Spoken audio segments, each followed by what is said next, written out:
زبان و ادب کی آج کی نشست میں آپ سب کو خوش آمدید۔ ہمارا آج کا پروگرام جس کا عنوان یہاں آپ کے سامنے درج ہے، حلقہ ارباب ذوق لاہور کی فکری و تنقیدی روایت، جس پہ خصوصی طور پہ آج ہم حسن جعفر زیدی صاحب کی کتاب مباحث پہ گفتگو کریں گے۔ میں آج کی تقریب کی میزبان شازیہ مفتی صاحبہ کو دعوت دوں گی کہ وہ تشریف لائیں، ان کا مختصر سا تعارف پیش کرتی چلوں۔ شازیہ مفتی صاحبہ ایک شاعرہ اور ادیب ہیں، وہ کتابوں کی مصنف بھی ہیں، مزاح بھی لکھتی ہیں، اور اس کے علاوہ لاہور میں مختلف حلقہ ادبی حلقوں میں جانی جاتی ہیں، اور ابھی حلقہ ارباب ذوق سے بطور سیکرٹری وابستہ ہیں۔ اس مختصر تعارف کے ساتھ میں آپ سے ریکویسٹ کروں گی کہ آپ پروگرام کو آگے لے کر چلیں۔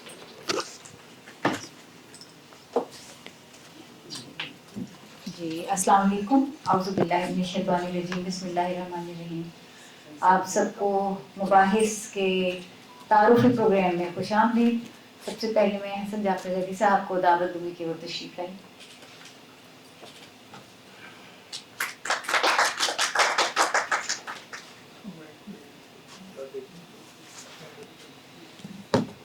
جی اصغر ندیم سید صاحب۔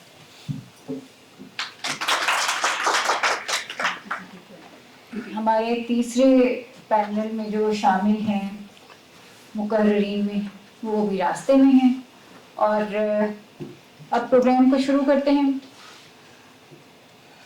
آپ ادب کی جو روایات ہیں اس میں اگر دیکھا جائے تو 18ویں 19ویں صدی کے بعد جا کر وہاں سے یورپ کا جو ماحول تھا اس میں کافی ہاؤسز اور ٹی ہاؤسز وہاں کھلنے شروع ہوئے، جہاں پہ ادیب اکٹھے ہوتے تھے اور بات وغیرہ کرنی شروع کرتے تھے۔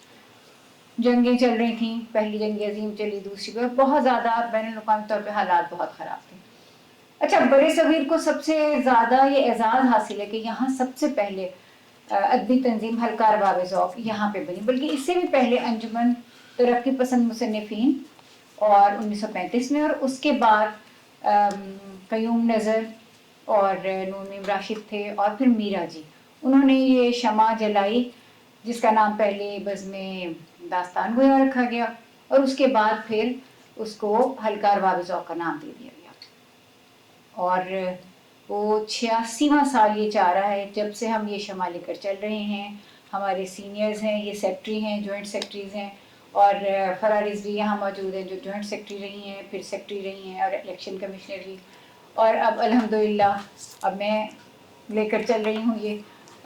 آپ یہ سمجھیے کہ جو سیکٹری زاہد حسن صاحب بھی یہاں موجود ہیں، یہ بھی سیکٹری رہ چکے ہیں۔ زیبی آپا نے تو بہت پہلی خاتون سیکٹری زیبی آپا تھی، اور انہوں نے تو بہت محنت سے کام کیا، 2 سال انہوں نے کام کیا۔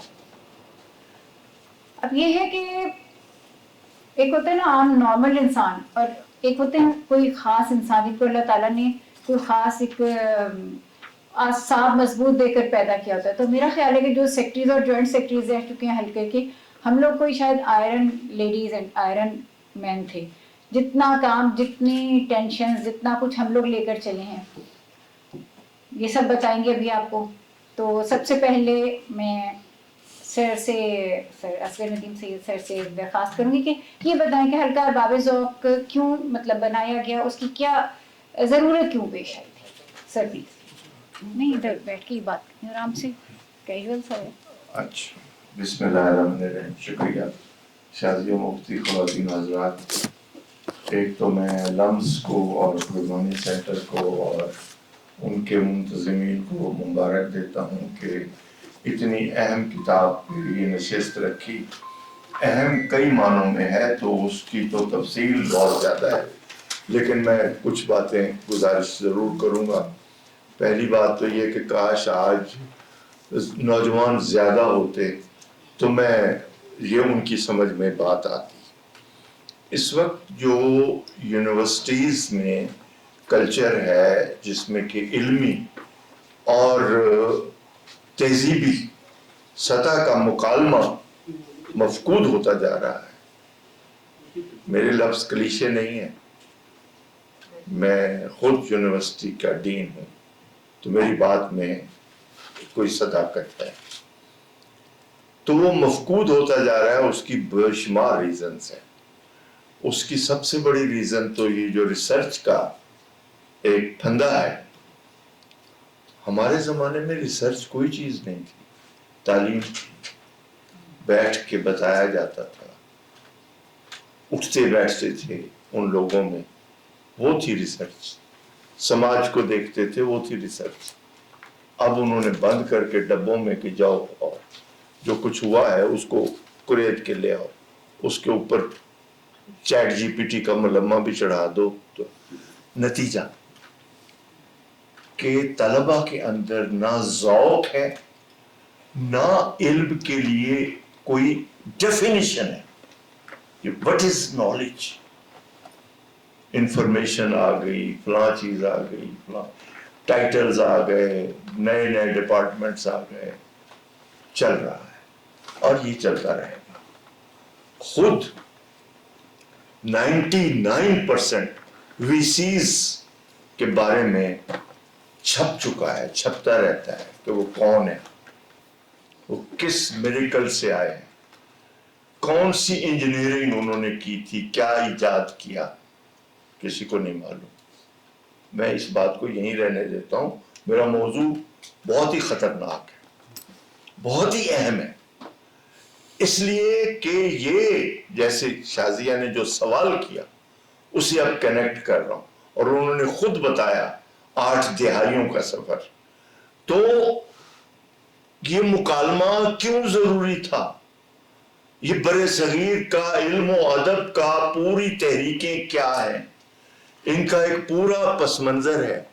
ترقی پسند تحریک اتنی کامیاب کیوں ہوئی؟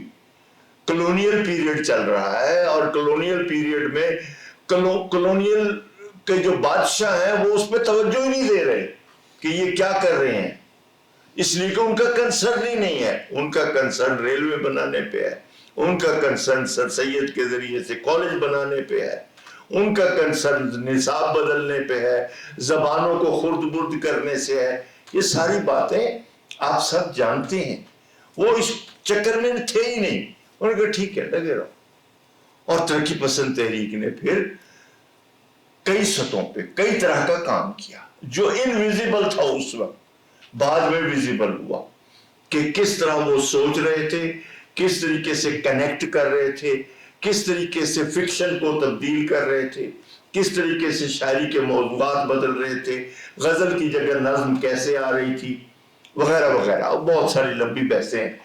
سو یہ جو تحریک آئی, بظاہر تحریکیں ایسے ہی آتی ہیں, 1 مین 2 مین کولیبریشن, ایک بندے کا ذکر اس میں ہوگا لیکن میں بتانا چاہتا ہوں. آپ نے بتایا میرا جی, آپ نے بتایا میرا خیال ہے قیوم نظر, ایک اور آدمی تھا انسنگ ہیرو, سید امجد حسین. کیوں یاد آ رہا ہے؟ بالکل میرے دوست تھے, بالکل پیچھے رہنے والا, وہ حلقے کے بانیوں میں سے اس کا نام بھی آتا ہے سید امجد حسین. اچھا, اب یہ ہے کہ یہ مکالمہ جو شروع ہوا اس وقت مکالمے ہی کا زمانہ تھا. کیوں؟ رسالے تھے, کتاب کم چھپتی تھی, رسالے نے کتاب کی جگہ لی ہوئی تھی, رسائل سے تعارف ہوتا تھا, رسائل سے پتہ چلتا تھا تحریک چل رہی ہے, کوئی نئی بات ہو رہی ہے, کوئی سوال اٹھا ہے نیا. آپ نے پہلی جنگ عظیم, دوسری جنگ عظیم کے سوالات بہت سے ناولوں میں آئے, اداس نسلے میں آئے, قرۃ العین کے آگ کا دریا میں آئے, یہ امیجیٹ جو فکشن تھا اس میں آئے, اور افسانہ نگاروں نے وہ تو ان کی دنیا تھی اور وہ دور ہی افسانہ نگاری کا ہے, تو انہوں نے بہت سے تاریخی حوالے رجسٹر کیے, آج موجود ہیں. آج ان کی تعبیریں کرنے والا کوئی نہیں ہے کہ یہ استعارہ کیا تھا, منٹو نے آخری سلام کا استعارہ کیسے یوز کیا, غلام عباس نے سرخ جلوس کس طریقے سے لکھا. تو بہت سارے افسانے ایسے ہیں جو ابھی ڈی کوڈ ہونا باقی ہیں کہ ان کے پیچھے پس منظر کیا تھا. خیر, یہ تو ایک الگ بحثیں ہیں جو چلتی رہیں گی.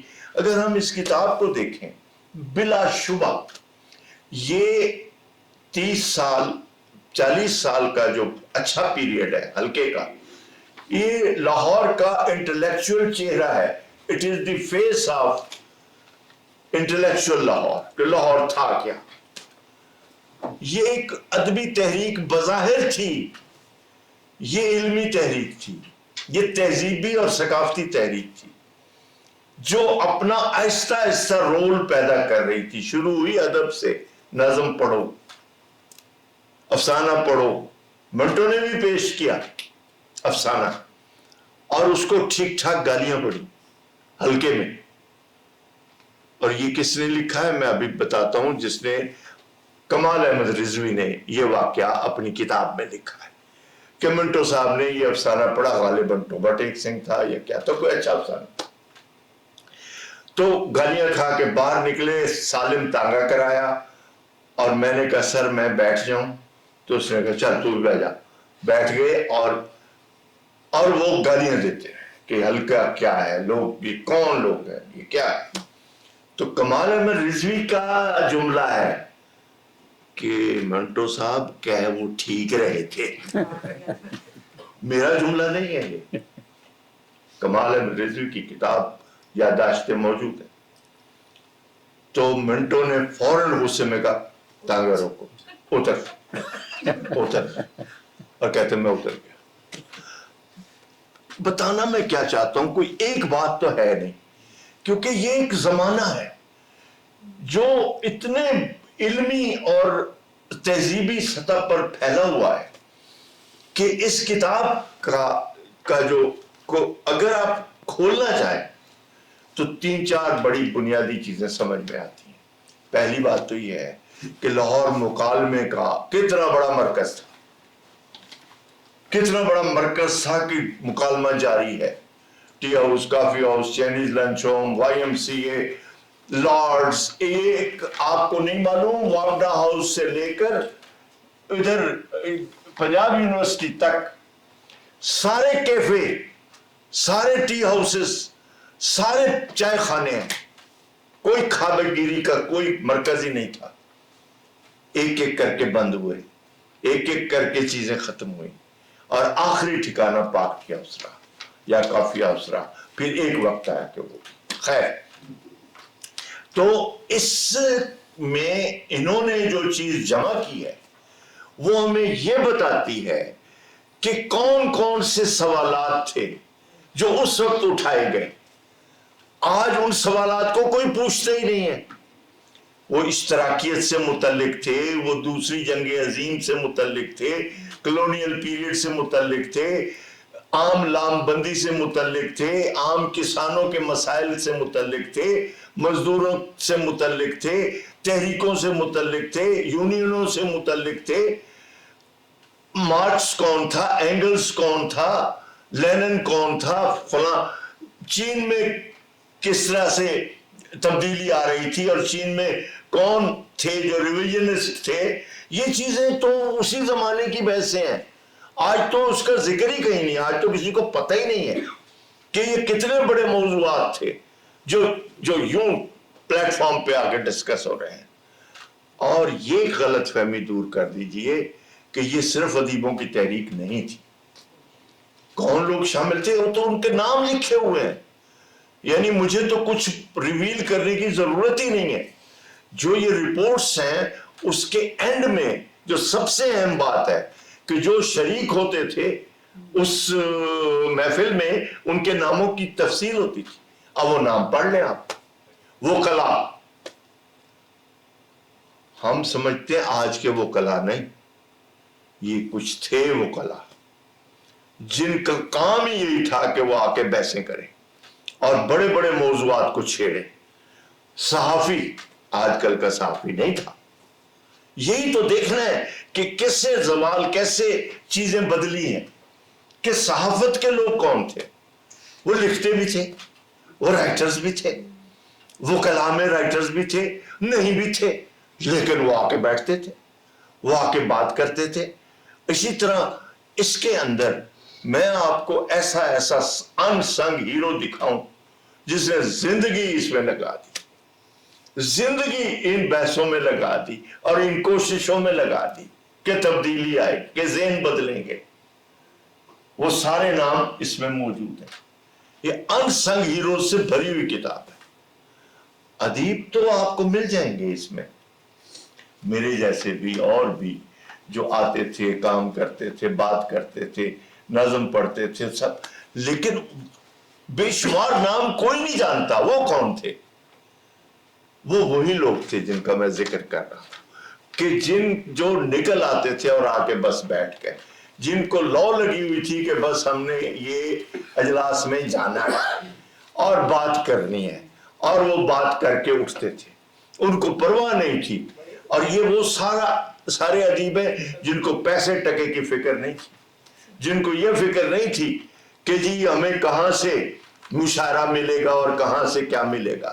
کچھ نہیں چاہیے ان کو, صرف ان کا شوق ہے, ان کا ذوق ہے کہ وہ آ کے بیٹھیں اور بات چھڑے, اور پھر اس میں طرح طرح کے طنز, طرح طرح کے جملے, طرح طرح کی باتیں, وہ سارا کچھ آیا. مثلا مجھے یاد ہے, بات میں سے بات نکلی, اس میں ایک جگہ ہے کہ فرخ بشیر جو ہمارے پی ٹی وی کے بہت بڑا نام, جنہوں میوزک کے, اور وہ ستار بجاتے تھے, سب کو پتا ہے. ان کے والد میاں بشیر وہ ریڈیو کے پائنیئرز میں سے تھے. میاں بشیر کون نہیں جانتا. تو اس میں لکھا ہوا کہ میرا جی کا خصوصی اجلاس تھا, تو وہ ستار لے کے آئے ٹی ہاؤس, اور انہوں نے ستار بجایا اور کسی نے میرا جی کی گیت اس میں گائے یا پیش کی. یہ میں نے جب پڑھا تو مجھے اپنا واقعہ یاد آ گیا. میں 84 میں تھا, الیکٹ ہو کے آیا. وہ الیکشن بھی بڑا خوفناک تھا کہ ترقی پسند ایک طرف اور دوسرے لوگ ایک طرف. آج اگر میں بتاؤں شاید زاہد حسن کو اس کا علم ہو کہ میرے مقابلے پہ کون تھا, اور مجھے کھڑا کیا گیا, مستنصر تارڑ نے کھڑا کیا, کیونکہ اس سے پہلے وہ 1 سال الیکٹ ہوئے تھے. الیکٹ ہو کے انہوں نے بہت اچھا چلایا. اب باری آئی کہ جی تم جگہ پہ آؤ. میں نے کہا ٹھیک ہے اگر آپ سب لوگ کہتے ہیں تو میرے مقابلے پہ نذیر ناجی کا چھوٹا بھائی آ گیا, علی اصغر. وہ عزیز تھا میرا, کوئی اس سے کوئی لڑائی, کوئی جھگڑا, کوئی کچھ نہیں, لیکن نذیر ناجی کی وجہ سے معاملہ ٹھن گیا. اب ناجی صاحب مرحوم ہے, اب میں ان کے بارے میں کچھ نہیں کہنا چاہتا. وہ پیپلز پارٹی میں بھی رہے ہیں, شہاب اخبار وہ نکالتے رہے, یعنی ان کے نظریات کیسے بدلتے رہے اور کیسے نہیں بدلتے رہے وہ ایک الگ بحث ہے. تو اس وقت وہ دائیں بازو میں تھے, نوائے وقت میں لکھ رہے تھے. یہ کیا تھا نتیجہ, یہ علی عثمان مارے گا مجھے, عطا اللہ قاسمی صاحب اور پورا گروپ, حالانکہ میرا انتہائی اتنا گہرا محسن ہے میرا عطا اللہ قاسمی, میں نے لفظ محسن بولا, چھوٹا موٹا محسن نہیں, سامنے آ کے احسان کرنے والا. لیکن وہ اس وقت اس کیمپ میں تھا, احمد ندیم قاسمی اس کیمپ میں. تو یہ جلوے ہیں, یہ زمانے کی ساری کروٹیں ہیں کہ کیسے ہوتا ہے. خیر قصہ مختصر, میں 70 ووٹوں سے جیت گیا کیونکہ سارے ترقی پسند امڑ آئے. انہوں نے کہا یہ نہ کہیں مارکا خراب ہو جائے. مولانا حامد علی خان جیسا جو بستر پہ تھا, اس نے کہا میں بھی آؤں گا, ووٹ ڈالوں گا اگر یہ معاملہ ہے تو. ظہیر کاشمیری سب بہت ہے. تو اس وقت میں نے ایک محفل موسیقی غزل کی اوپر کرائی, فرخ بشیر سے مجھے یاد آ رہا ہے. تو میں نے وہ کرا لی, لوگ آئے, انہوں نے غزلیں یہ وہ جو ہوتا ہے. اگلے دن 2 دن بعد جب کالم چھپا انتظار حسین کا لاہور نامہ, اب انتظار حسین سے ہمارا بھی اٹھک بیٹھک اسی زمانے سے تھا, سب کچھ تھا.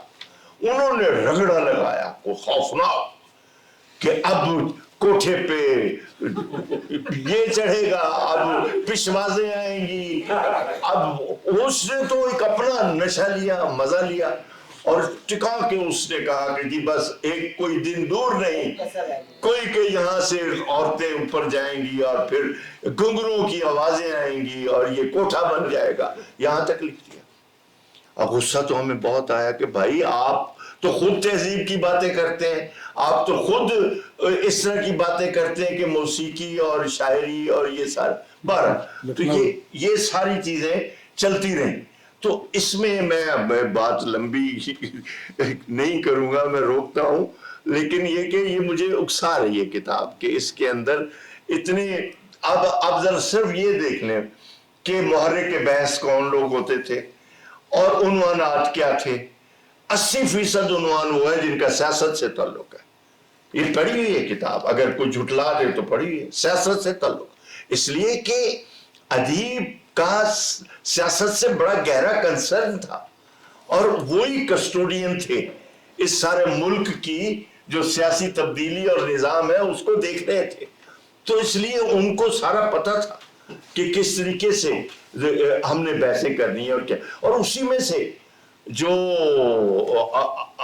हसन जाफर जैदी जो है, पहले दिन जो इसने पोजीशन ली थी आज तक वही है। पहले दिन जहां फोकस था आज भी वही खड़ा हुआ है। ये तो सामने की बात है, आपके सामने। और फिर ये उन तहरीकों में रहा जो लड्डू की तहरीक थी, अजीजुल हक की तहरीक थी, वो सारे लोगों का इसके अंदर बड़ा कंट्रीब्यूशन है कि वो किस तरीके से एक हो गए थे और किस तरीके से हल्के को उन्होंने इस्तेमाल किया। उन्होंने कहा कि नहीं, कोई भी फोरम हो लिटरेचर के साथ ये तहरीक का भी जिक्र होना पड़ेगा, हमें यहीं से तहरीक उठानी है। और वो उन्होंने बड़ा अपना रोल प्ले किया। उन्होंने ऐसा अजीजुद्दीन अहमद ऐसा लेक्चर पिलाया उन्होंने हमें कि हम भूल ही नहीं पाए। मेरे जैसा बंदा मुल्तान से आया 73 में, 4-5 में, फिर मैं 77 मुस्तकिल आ गया, तो आंखें खुल गई कि यार ये भी मौजूआत हैं। और उसमें बहुत सारे सियासी लोग बाद में सियासत में चले गए, हनीफ रामे उनमें बाद में वो लोग सियासत में चले गए और वो MNA बना, कोई वजीर बना, कोई वो, उनके नाम भी हैं इसमें कि यानी उन्होंने वहां से तरबियत पाई और फिर अमली जदोजहद की।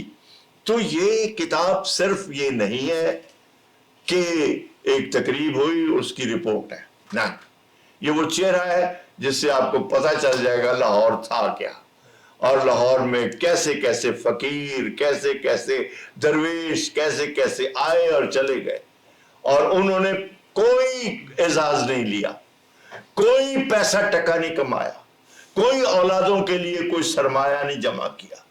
बिल्कुल फैक्ट है ये।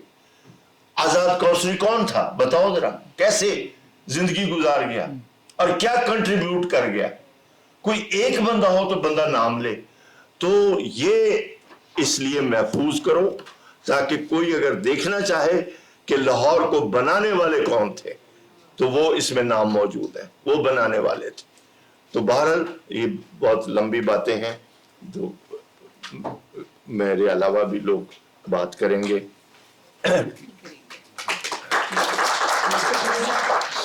असल में हमारा सवाल जवाब का एक जरूर तो उसमें फिर जो सवाल उठेंगे हमारे नए लिखने वाले, पढ़ने वाले और जो तालिब इल्म हैं यहाँ बैठे वो फिर सवाल करेंगे। तो अब शाहिद महमूद नदीम साहब नहीं आए तो उनके हिस्से का एक दूसरा सवाल आ रहा है, वो भी आपको जवाब देना। कोई नहीं, बिस्मिल्लाह। तो सवाल ये है कि जब 70 के बाद बांग्लादेश अलग हो गया, हम इधर आ गए और उस वक्त हालात में कुछ तब्दीली आई, बहुत तब्दीली आई। अंजुमन तरक्की पसंद मुसन्निफीन भी हल्के में शामिल हो गई और यहाँ से वो सियासी और अदबी दो हल्के बन गए। और जो ये मेरा ख्याल है जी आप, मैं उसके बारे में पूछना चाह रही हूँ कि उसमें फिर वो जो सिर्फ अदब बराए अदब था जो हलकार बाबे ज़ौक़ का लेके चले थे कि अदब बराए अदब, वहाँ से वो अदब बराए ज़िंदगी का उसमें जो असरात है उसके बारे में आपकी क्या है? हाँ नहीं, ये अच्छा तारीखी वाक़या है, ये तारीखी वाक़या, मैं उसकी आ जाओ तारीखी वाक़या ये मैं बता दूं, फिर शायद साहब आ गए तो उनसे बात होगी आपकी कि हुआ ये था। बल्कि ये नहीं माजरत है, बल्कि जो शाहिद नदीम साहब आए हैं ये उसी मौके पर आए हैं कि जब इनके साथियों की वजह से या इनकी मदद से हल्का अरबाब ज़ौक़ के दो हिस्से हुए थे, सियासी और अदबी। बिल्कुल ये उस टीम में थे, जो कि बुरी बात नहीं, मैं नेगेटिव अंदाज में नहीं कह रहा میں رویوں کے اختلاف کی بات کر رہا ہوں. ادبی اور اس کا بعد میں تو یہ فرق ہی مٹ گیا. بعد میں تو پھر ادبی میں بھی سیاسی جانے لگے اور سیاسی میں ادبی آنے لگے, یہ یاد ہوگا. تو وہ تو فرق کچھ دیر رہا, اس کے بعد تو خیر. اچھا, ادبی میں کیا ہوا یہ کہ کچھ ماشاء اللہ کے خوف ہوتے ہیں, کچھ اور ہمارے بعض ساتھی جو ہے پی این اے کی تحریک میں چلے گئے, سبز ٹوپیاں پہن لی انہوں نے, جو ان کے ساتھ جدوجہد کے خواب دیکھ رہے تھے, نام نہیں بتاتا, اس میں نام ہے ان کے. تو انتظار حسین کا ایک گروپ تھا جس میں کہ انجم رومانی, ناصر کاظمی اور خود انتظار صاحب, مظفر علی سید اور منیر نیازی, یہ کچھ احباب, ظاہر ہے یہ بڑے لوگ تھے, ان سے بھی ہم سیکھتے تھے, یہ بھی بیٹھتے تھے. تو ان لوگوں نے پھر محسوس کیا کہ بھائی شروع تو ہم نے ادب سے کیا تھا, تو قبضہ ہو گیا ہے یہ ان لوگوں کا کہ جو صرف سیاست پہ بات کرتے ہیں یا کمیونسٹ ہیں یا کمیونزم پہ بات کرتے ہیں. تو اس بنیاد پر انہوں نے اپنا ادبی حلقہ, جس میں سہیل احمد خان بھی ان کے ساتھ تھے, تو الگ ہو گیا تھا, اور دونوں کے بھرپور اجلاس ان کا ادھر ہو رہا, تو وہ وائی ایم سی میں دونوں میں ہم نے دیکھ. اچھا, بہت سارے دوست ایسے تھے جو مزہ لے رہے تھے, پہلے ادھر چلے گئے, 2-4 چیزیں ادھر سن لی, پھر اٹھ کے ادھر چلے گئے. تو ایک میں سمجھتا ہوں کہ یہ جو فرق تھا, اس کا نقصان نہیں ہوا, اس کا بھی فائدہ ہوا کہ وہ ایک آپ کو چیز مل جاتی ہے جس میں تنوع ہوتا ہے, جس میں آپ کو مختلف ذائقے جو ہیں وہ مل جاتے ہیں. قیوم نظر اسی میں تھے, ادبی والے میں, تو ان کا تو واقعہ بڑا مشہور ہے. اور خود اچھا, ایک لطیفہ قیوم کا تو سناتا ہوں, لیکن ایک اور کہ پھر یہی ادبی والے لوگ سیاست میں چمکے, اور 71 کی وار کے بعد انتظار حسین نے جو لکھا وہ کسی اور نے کیا لکھنا ہے, شہر افسوس جب انہوں نے لکھا. تو کہنا میں یہ چاہتا ہوں کہ اندر سے وہ بھی سیاسی نکلے, اور انہوں نے بھی بار بار مارشل لاؤ کے خلاف نہ صرف لکھا بلکہ احتجاج کیا. تو یہ تفریق ایک عارضی تفریق. قیوم نظر کا واقعہ یہ ہے کہ وہ فرانس گئے, تو سارتر زندہ تھا اس وقت. تو آپ کو پتا ہوگا کہ یہ جتنے باہر کے بڑے نام ہیں اس زمانے میں بھی ان کے سیکٹری ہوتے ہیں, ایجنٹ ہوتے ہیں. انہوں نے اس سے رابطہ کیا کہ جی میں ملنا چاہتا ہوں. تو سارتر نے کو جب یہ بتایا گیا کہ پاکستان سے آیا ہے, تو وہ پاکستان کی سیاست کو جاننا چاہتا تھا, اس نے فوراً ٹائم دے دیا. اگر کوئی ہوتا نا جی فرانس سے کوئی آیا تو شاید وہ ٹائم نہ دیتا. اس نے کہا اچھا پاکستان کا ادیب آیا ہے تو میں تو بات کروں گا, تاکہ کچھ. انہوں نے بلا لیا, آدھا گھنٹہ فکس کر دیا. قیوم صاحب آئے, سارتر صاحب نے پہلا سوال کیا کہ پاکستان میں سیاست کس طرح کی ہے, کیا حالات ہے. قیوم صاحب نے کہا میں ادیب ہوں, میرا سیاست سے کوئی تعلق نہیں. اب کیا ہونا تھا, اب سارتر صاحب فوراً اٹھ کے چلے گئے, کہا کہ میٹنگ ختم, کیونکہ میں آگے بات ہی نہیں کر سکتا. تو بہرحال یہ واقعات, یہ لطیفے چلتے رہتے تھے. تو اس طرح یہ 2 حلقے بنے, لیکن میں سمجھتا ہوں کہ حلقے 3 بھی بنے. اس کے بعد سعادت سعید نے لڑکے الگ بنا لیا, تو یہ چلتا رہتا تھا, اس سے کوئی فرق نہیں. مقصد مکالمہ ہے جو جاری رہتا تھا. تو پھر اس طرح حلقہ پھر ایک ہو گیا مستنصر کے وقت, پھر میں آیا, پھر اور لوگ آئے, پھر شاید حسین مجروح بھی ایک دفعہ آئے, پھر آپ آئی ہیں. تو یہ ایک تسلسل چل رہا ہے اور چلتا رہے گا. جی بہت شکریہ سر, آپ خوش آمدید آپ کو. اور حسین مجروح صاحب ملتے گئے, پھر جب یہ 70 کے بعد آپ لوگ آئے یہاں شامل ہوئے, اور حلقہ جو ہے وہ سیاسی ہو گیا, حلقہ ارباب ذوق ادبی سے سیاسی ہو گیا. اس سے پہلے تو صرف وہی محبت بری باتیں اور قصے کہانیاں اور افسانے سنائے جا رہے ہوتے تھے. پھر موضوعات چینج ہو گئے, تبدیل ہو گئے, بین الاقوامی موضوعات آ گئے. تو شاہد صاحب آپ سے یہ سوال کروں گی, جی وہ جو نئے موضوعات آئے اس سے ادب پر کیا اثر پڑا, اور ان مباحث میں شامل ہونے والے جو ادیب تھے ان کو کیا حاصل ہوا, اس سے ہمارے جو نئی چیزیں پھر لکھی گئیں ان میں کیا تبدیلی ہیں سر؟ شکریہ. مائک میں بات کریں. بہت شکریہ. پہلے تو میں یہ وضاحت کر دوں کہ ادبی اور سیاسی کی بحث میں کہ ادبی کا بھی ایک تعریف ہوتی ہے کہ ادبی کیا ہے، ادب کیا ہے برائے زندگی اور برائے ادب اور برائے جہالت یا جو بھی ہے. تو یہ ہے کہ جب ہم بات کرتے ہیں کہ آپ نے کہا کہ حلقہ ارباب ذوق سیاسی ہو گیا، تو وہ میں تو کہوں گا صحیح معنوں میں ادبی ہو گیا، کیونکہ اس میں اپنی مثال دیتا ہوں کہ میں حلقے میں کیسے آیا تھا. I was a student activist, Punjab university government college بغیر، جنرل ایوب کا زمانہ تھا، پھر جنرل یحییٰ کا.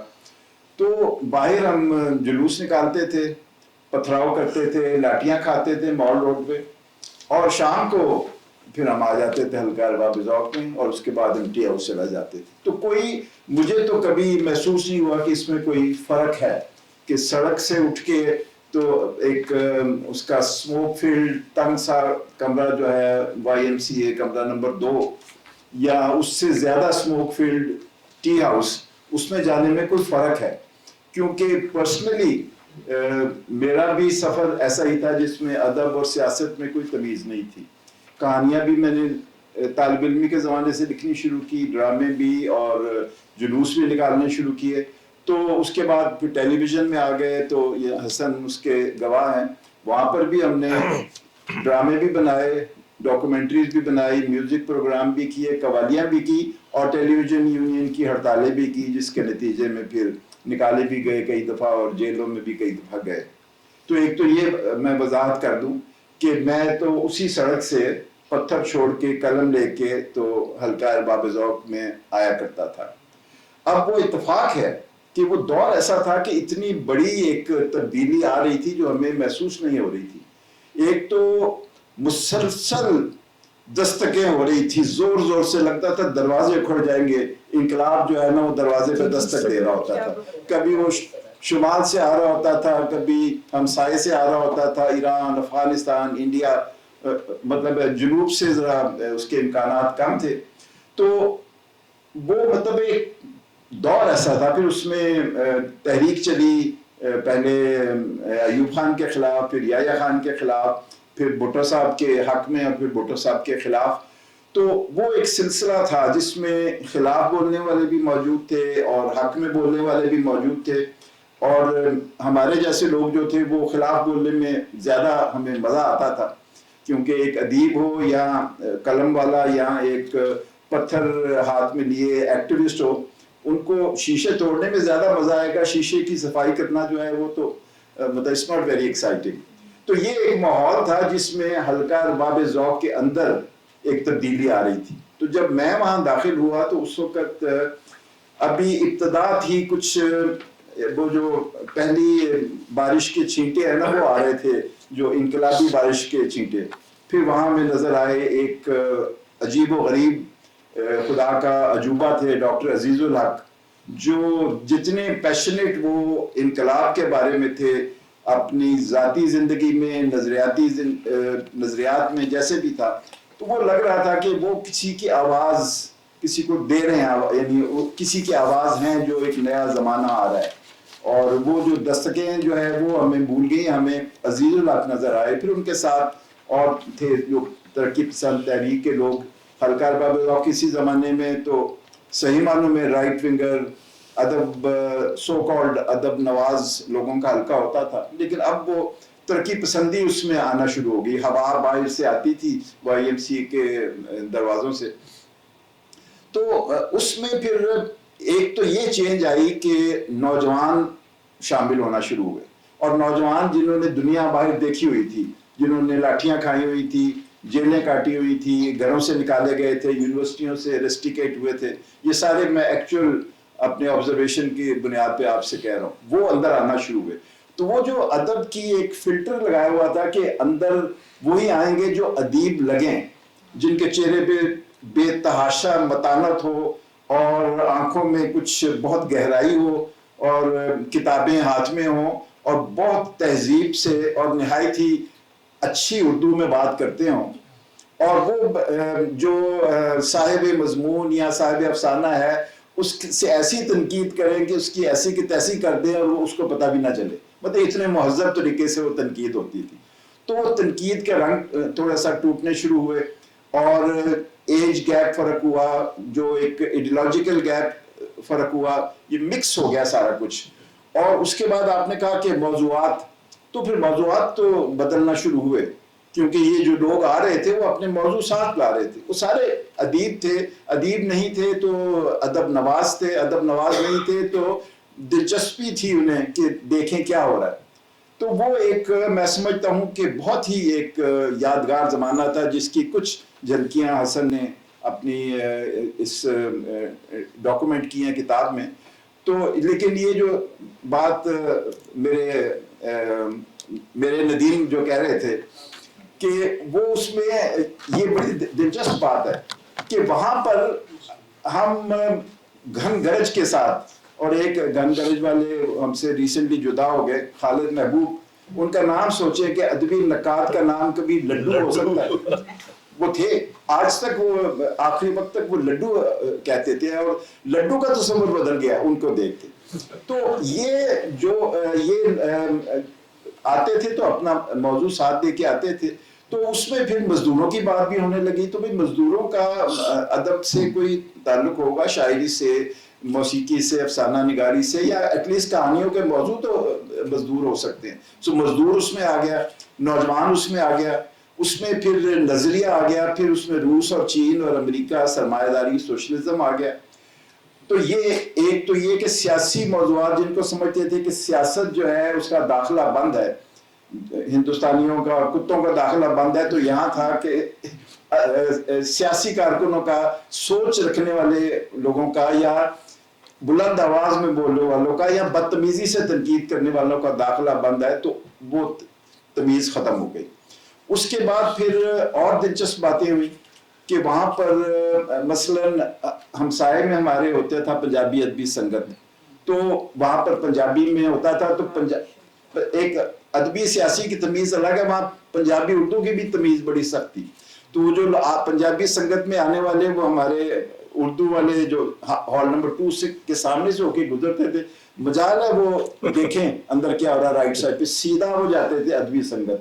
اور ہم جب آ کے رائٹ ٹرن ہوتے تھے تو ہم بھی اس طرف نہیں دیکھتے تھے جو اس زمانے میں جو اردو والے تھے. تو وہ ہم نے کانشیسلی اس خلیج کو بھی پر کیا, اور پنجابی سنگت اور حلقہ ارباب ذوق کے اجلاس اکٹھے ہونے لگے.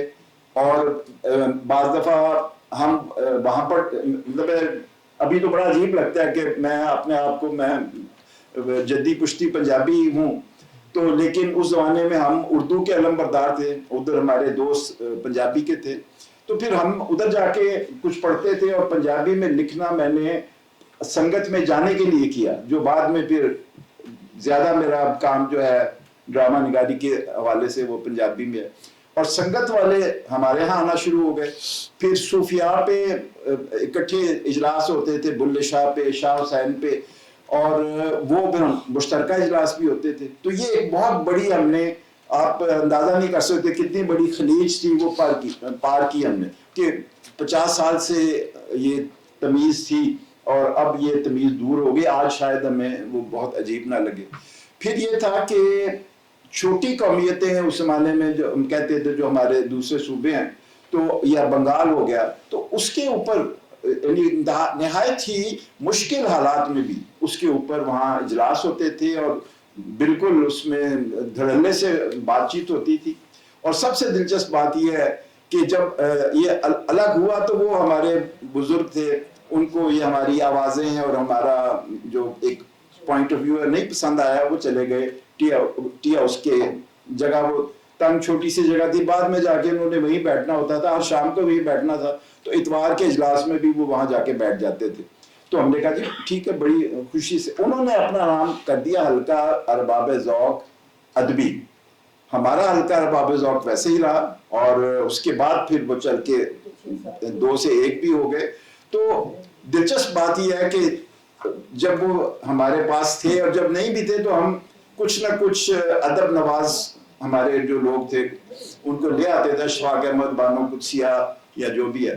तो हम खूब उनको सुनाते थे, अदबी सलावातें सुनाते थे, और उसके बाद टी हाउस में जाके बहुत प्यार से, मोहब्बत से, अदब एहतराम से उनकी बातें भी सुनते थे और चाय उनको पिलाते थे या उनसे पीते थे।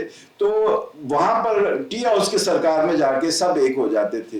तो ये भी अब आपके लिए बड़ा मुश्किल होगा ये इमेजिन करना कि आपस में बहस करने वाले, आपस में इख्तिलाफ रखने वाले जाके तो इकट्ठे जेन्युइनली चाय शेयर कर सकते हैं। Thank you.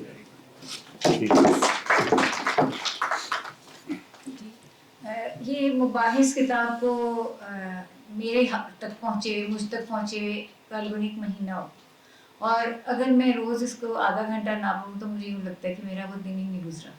और वो तनकीद के जो बीच में मज़ामीन है, तनकीदी मज़ामीन पे जो मजलिसी तनकीद हो रही है, जो गुफ्तगू हो रही है, वो इतनी आला पाए की गुफ्तगू है कि मैं अब यकीन करें कि मैं 1 साल होने को आ रहा है, मेरे 12 सेशन रह गए, उसके बाद फिर मैं ये सेक्रेटरीशिप छोड़ दूंगी।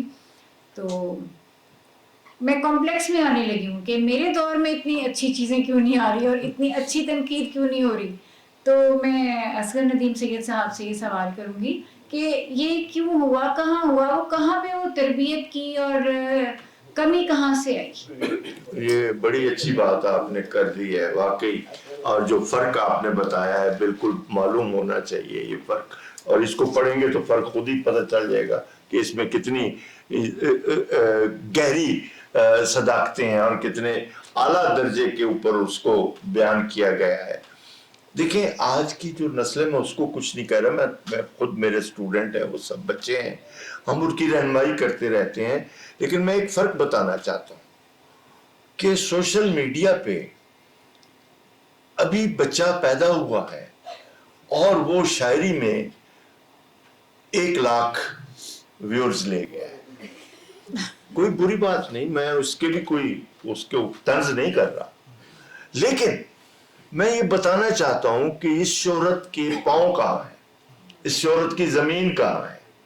अल्लाह करे हो, हमें कोई उनसे वो नहीं है, उनको शोहरत मिले, वो अच्छा काम करें, वो बहस नहीं कर रहा, लेकिन इस किताब को वो जरा पढ़ ले तो उन्हें पता चले कि एक अदीब को अदीब बनने में कितनी देर लगती थी, कितने मुकालमे सुनने पड़ते थे, कितनी कुठाली से गुजरना पड़ता था, कितनी, मैं आपको गलत नहीं कहूंगा, इसमें शामिल होने के लिए कई कई हफ्ते इंतजार, सिफारिशें, मिन्नतें, और उसको मौका नहीं मिल रहा कि वो नज़्म पढ़े, मजमून पढ़े या अफसाना पढ़े। बैठे हुए हैं जो लोग बैठे हुए हैं, सबको पता है।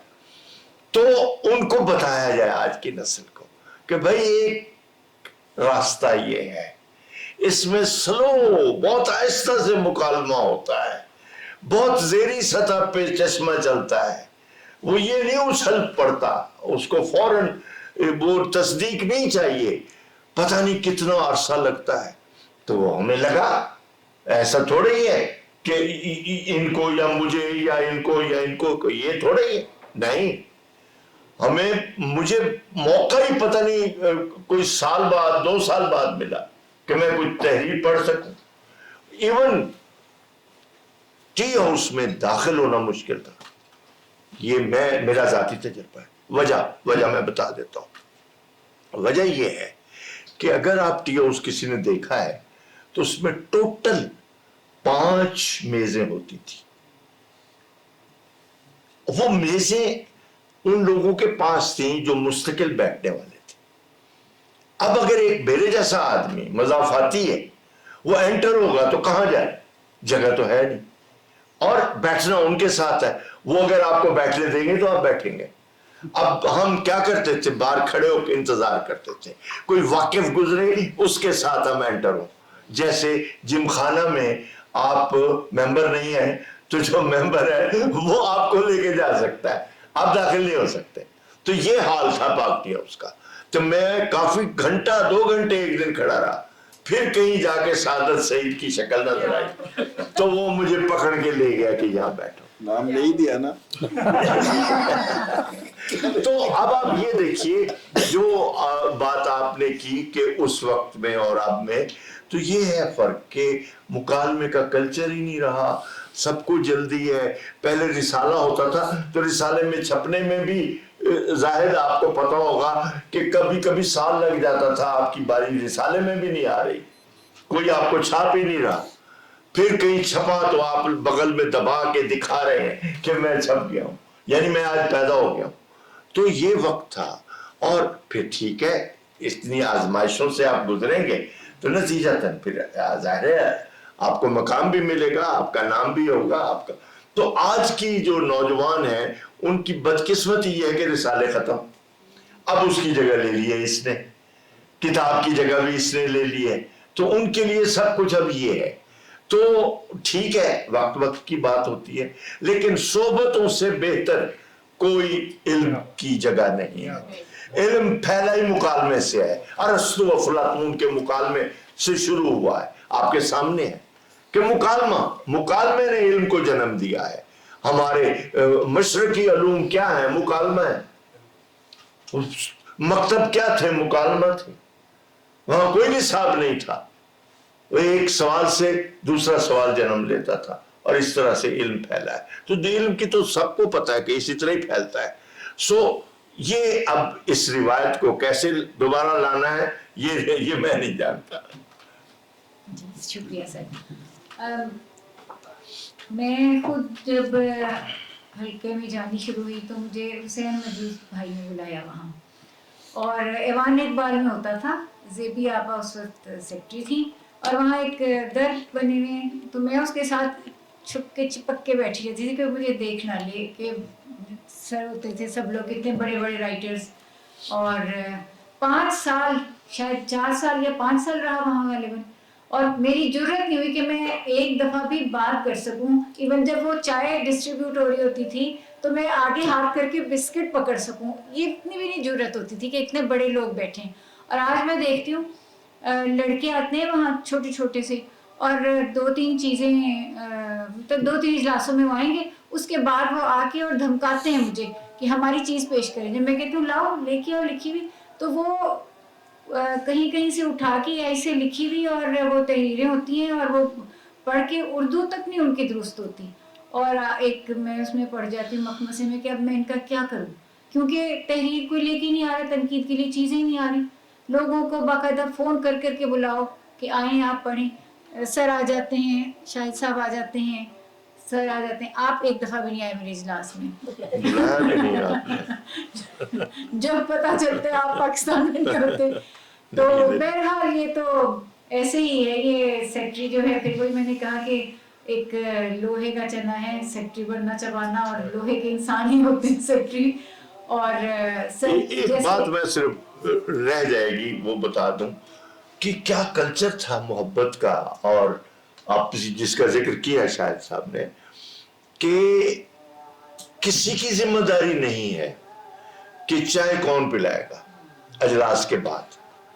ये रिवायत थी कि एक थाली होती थी, वो थाली रख दी जाती थी, अपनी जेब से हर कोई जाते हुए रुपया, उस जमाने में रुपया बड़ी चीज थी, 5 रुपए 10 तक भी बात बाद में आई, खामोशी से हर कोई उस प्लेट में पैसे रख के चला जाता। वो पैसे जमा होते थे, जॉइंट सेक्रेटरी नीचे कहता था भी इतनी चाय लेके आओ, तो उन पैसों से चाय जो है, यानी क्या मोहब्बत, क्या कल्चर, इसमें कोई शक नहीं। ये रिवायत मेरे ख्याल मुस्तकिल रही है, ये नहीं है कि ये खत्म हो गई थी, ये जारी रही। अच्छा, ये रिवायत जब हम ऐवान इकबाल में जाते थे वहाँ भी जारी रही, और वहाँ एक डिब्बा चलता था, उसमें हम पैसे डालते थे। और यहाँ अब जब दोबारा यहाँ हम 2016 से आए हैं पार्टी हाउस में, और ऊपर उसी गैलरी में बैठने शुरू हुए हैं, वहाँ मुश्किल से वो हमें पार्टी हाउस वाले 30 कुर्सियाँ देते हैं। लोग आते हैं, खड़े होते हैं, बात करते हैं, नहीं करते, सुनते हैं, चले जाते हैं। वहाँ बैठ के मैं गिनती रहती हूँ। वो आप लोगों को लतीफ़ा आप लोगों ने सुना ही होगा, वो जो कुएं में धक्का देता था, वो गिनता था 21-22, तो मैं गिन रही होती हूँ कितने हो गए, आज के इजलास में कुछ कितने हो जाएंगे। लेकिन अल्हम्दुलिल्लाह 80 سے 100 تک 100 تک میری چلی جاتی ہے. بہت اچھے، بہت جی. بہت اچھے. تو اچھا جب یہ اجلاس ہو رہے ہیں، اب میرے بھی ہو رہے ہیں، اس میں کئی دفعہ بہت گرما گرمی ہوتی ہے، بہت بحث ہو جاتی ہیں، لڑائیاں، 2-4 سینئر ممبرز پکڑتے ہیں، جو لوگ غصے میں آتے ہیں اس کو اٹھا کے نیچے لے جاتے ہیں، چائے شائے پلاتے ہیں، ٹھنڈا کرتے ہیں. اس طرح کے واقعات بھی ہو رہے ہیں، ہمیشہ سے ہوتے ہیں. پہلے بھی ہوتے تھے. جی. تو اس پہ کچھ روشنی ڈالیں گے آپ لوگ؟ میں آپ تینوں سے یہ درخواست کروں گی کہ کوئی اگر ایسے واقعات جہاں کرسیاں چلنے والا کوئی واقعہ، تاکہ سننے والوں کو پتہ چلے کہ حلقے میں تنقید کے دوران یہ بھی ہوتا رہا ہے. تو سب کے اپنے تجربے. کرسیاں تو نہیں چلتی دیکھی میں نے، لیکن 3-4 کریکٹر ایسے تھے کہ جن کے لطیفے بھی مشہور ہوئے، جن کے بارے میں انتظار بہت، میں نے لکھا انتظار کے خاکے میں یہ بات، بہت تیز آدمی تھے انتظار. یہ کہنے کی بات ہے کہ وہ کوئی خاموش رہنے والے، وہ بہت گھنے اور بہت تیز آدمی تھے. مثلا یہ میں لکھ چکا ہوں اس لیے کہ کوئی اور ان کی زندگی میں لکھ چکا ہوں. وہ انہوں نے ہر زمانے میں کسی ایک کو انہوں نے ٹارگٹ کیا ہوتا تھا کہ بھئی یہ اس کے وسیلے سے میں اپنا کالم بناؤں گا. ان میں 2 کریکٹر آتے ہیں، ایک زاہد ڈار اور ایک مبارک احمد. ان دونوں کو انہوں نے ٹکا کے استعمال کیا کیونکہ انہیں پتہ تھا دونوں بول لیں گے نہیں، دونوں چپ رہیں گے. زاہد کو کیسے استعمال کیا؟ وہ ایسے کہ زاہد کتابیں پڑھتے تھے، سارا دن بیٹھے رہتے تھے ٹی ہاؤس میں، کوئی نہ کوئی کتاب بغل میں. تو کالم وہ کیسے شروع کرتے تھے کہ ہم ٹی ہاؤس میں داخل ہوئے، دیکھا زاہد ڈار کتاب لے کے بیٹھا ہے، چونکے ماتھا ٹھنکا، دیکھا کہ انور سجاد کا مجموعہ ہے. ہم نے پوچھا میاں کیا ہے؟ زاہد ڈار نے یوں پھیر لیا. ہم نے پھر پوچھا میاں اس میں کیا ہے؟ پھر تو ہم سمجھ گئے اس میں کیا ہے. اب آپ سوچیں کہ زاہد ڈار کے فرشتوں کو نہیں پتا، انہوں نے اسے استعمال کر کے انور سجاد کی ایسی تیسی پھیر دی. یہ تو وہ اکثر کرتے تھے. اچھا ہم سب اس کو انجوائے کرتے تھے، یہ بھی نہیں ہے کہ کوئی ناراض ہو جاتا تھا. پھر دوسری بار انیس ناگی نے جب نئی شاعری کا پرچم اٹھایا، اب وہ زد میں آ گئے کہ میاں یہ نثری نظم کیا ہے. تو مبارک احمد کی سائیکل دراصل نثری نظم کا ایک وہ ہے، موت کا کنواں ہے جس میں وہ پھرتی رہتی ہے. مطلب پتہ نہیں انہوں نے کیا کیا جملے کسے. تو یہ ایک رہتا تھا ایک سلسلہ. تو کرسیاں نہیں چلتی، مطلب یہ ایسا ہو جاتا تھا کہ کسی نے جدیدیت اور اس پہ بڑی بحث ہوتی تھی. کچھ اور چلتا تھا میں بتا. ایک تو آپ نے چائے کی بات کی، تو چائے بھی چلتی تھی، لیکن چائے کی چینکوں میں اور چائے کی پیالیوں میں کچھ اور بھی چلتا تھا. اور اس کا بھی نتیجہ یہ ہوتا تھا کہ حلقے کی مجلس میں تو لڑائی نہیں ہوتی تھی اور ٹی ہاؤس کی حدود میں بھی نہیں ہوتی تھی، لیکن ٹی ہاؤس کے باہر کچھ واقعات ہوتے تھے اور کچھ ایسے کردار تھے جن کا ہر اتوار کو ایک عدد تھپڑ سے ان کا دن ختم ہوتا تھا. بالکل ٹھیک. مشہور ہوتا تھا کہ آج اس کو تھپڑ پڑھنا ہی پڑھنا ہے. وہ ایک تو دنیا سے چلے گئے تو اب ان کا کیا نام لینا. تو یہ ایک انریٹن رول تھا. اور مجھے یاد ہے کہ یہ ہمارے ماشاءاللہ بہت بڑے فنکار تھے استاد امانت علی خان، وہ بھی آیا کرتے تھے. ان کو مطلب بہت شوق تھا انٹریکٹ کرنے کا. تو بعض اوقات ہوتا تھا کہ پھر چائے زیادہ پی لیتے تو پھر مجھے یا کسی اور کو ان کو پھر رکشے میں بٹھا کے چھوڑنا پڑتا تھا.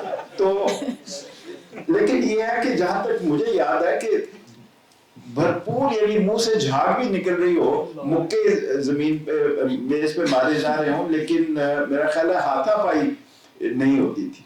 ایک واقعہ ہے جو ہم سے پہلے کا تھا، یہ جب غلام عباس نے اپنا افسانہ دھنک وہاں پڑھا تو اس پہ کچھ رائٹ ونگر جو تھے وہ بہت ناراض ہو گئے. وہ کہانی شاید آپ کو اگر نام معلوم ہو. ہاں وہ آپ نے موہنجو بھی کیا. ہوٹل موہنجو میں نے ایک ڈرامہ کیا تھا اسی کے اوپر بیس کر کے. تو وہ ہے کہ یہ لیٹ 50s میں ارلی 60s کی بات انہوں نے بتائی ہے کہ انسان چاند پہ پہنچ گیا ہے اور وہ پاکستان کا خلا نورد آدم خان چاند پہ پہنچا ہے. تو پھر اس کے بعد بڑی سیلیبریشن ہو رہی ہے होटल मोंजेडारो 70 मंजिलों का होटल है कराची में, वहाँ सेलिब्रेशन हो रही है। अचानक एक मस्जिद, किसी छोटे शहर की मस्जिद, गांव की मस्जिद से कहा जाता है ये तो अक़लीम खुदाबंदी में मुदाखलत है, तो उसके खिलाफ तहरीक शुरू हो जाती है कि अक़लीम खुदाबंदी में मुदाखलत कर दी। तहरीक चलती है और सारी बसात लपेट दी जाती है और मुल्ला हुक्मरान हो जाते हैं। और फिर वो जो उस मुल्क के साथ करते हैं, जो तकरीबन होते होते रह गया और हमारे खूबसूरत हमसाए में वो हो गया, अफगानिस्तान में भी, और अगर आप एग्री करें तो बहुत हद तक ईरान में भी। तो उन्होंने वो जो धनक पड़ा तो उस पर बहुत हंगामा हुआ और बिलाखिर वो तकरीबन तितर बितर हो गया। तो उसके बाद वो उन्होंने अपने इब्तदाई मजमूए में भी नहीं शामिल की थी। हमें बाद में उसको इंग्लिश ट्रांसलेशन मिली खालिद हसन की, होटल मोंजेडारो के नाम से, ओरिजिनल नाम उसका धनक था। और धनक क्या थी? धनक थे मुख्तलिफ रंगों की पगड़ियाँ, जो आज आप पूरे पाकिस्तान में वो फैले हुए धनक के रंग देखते हैं।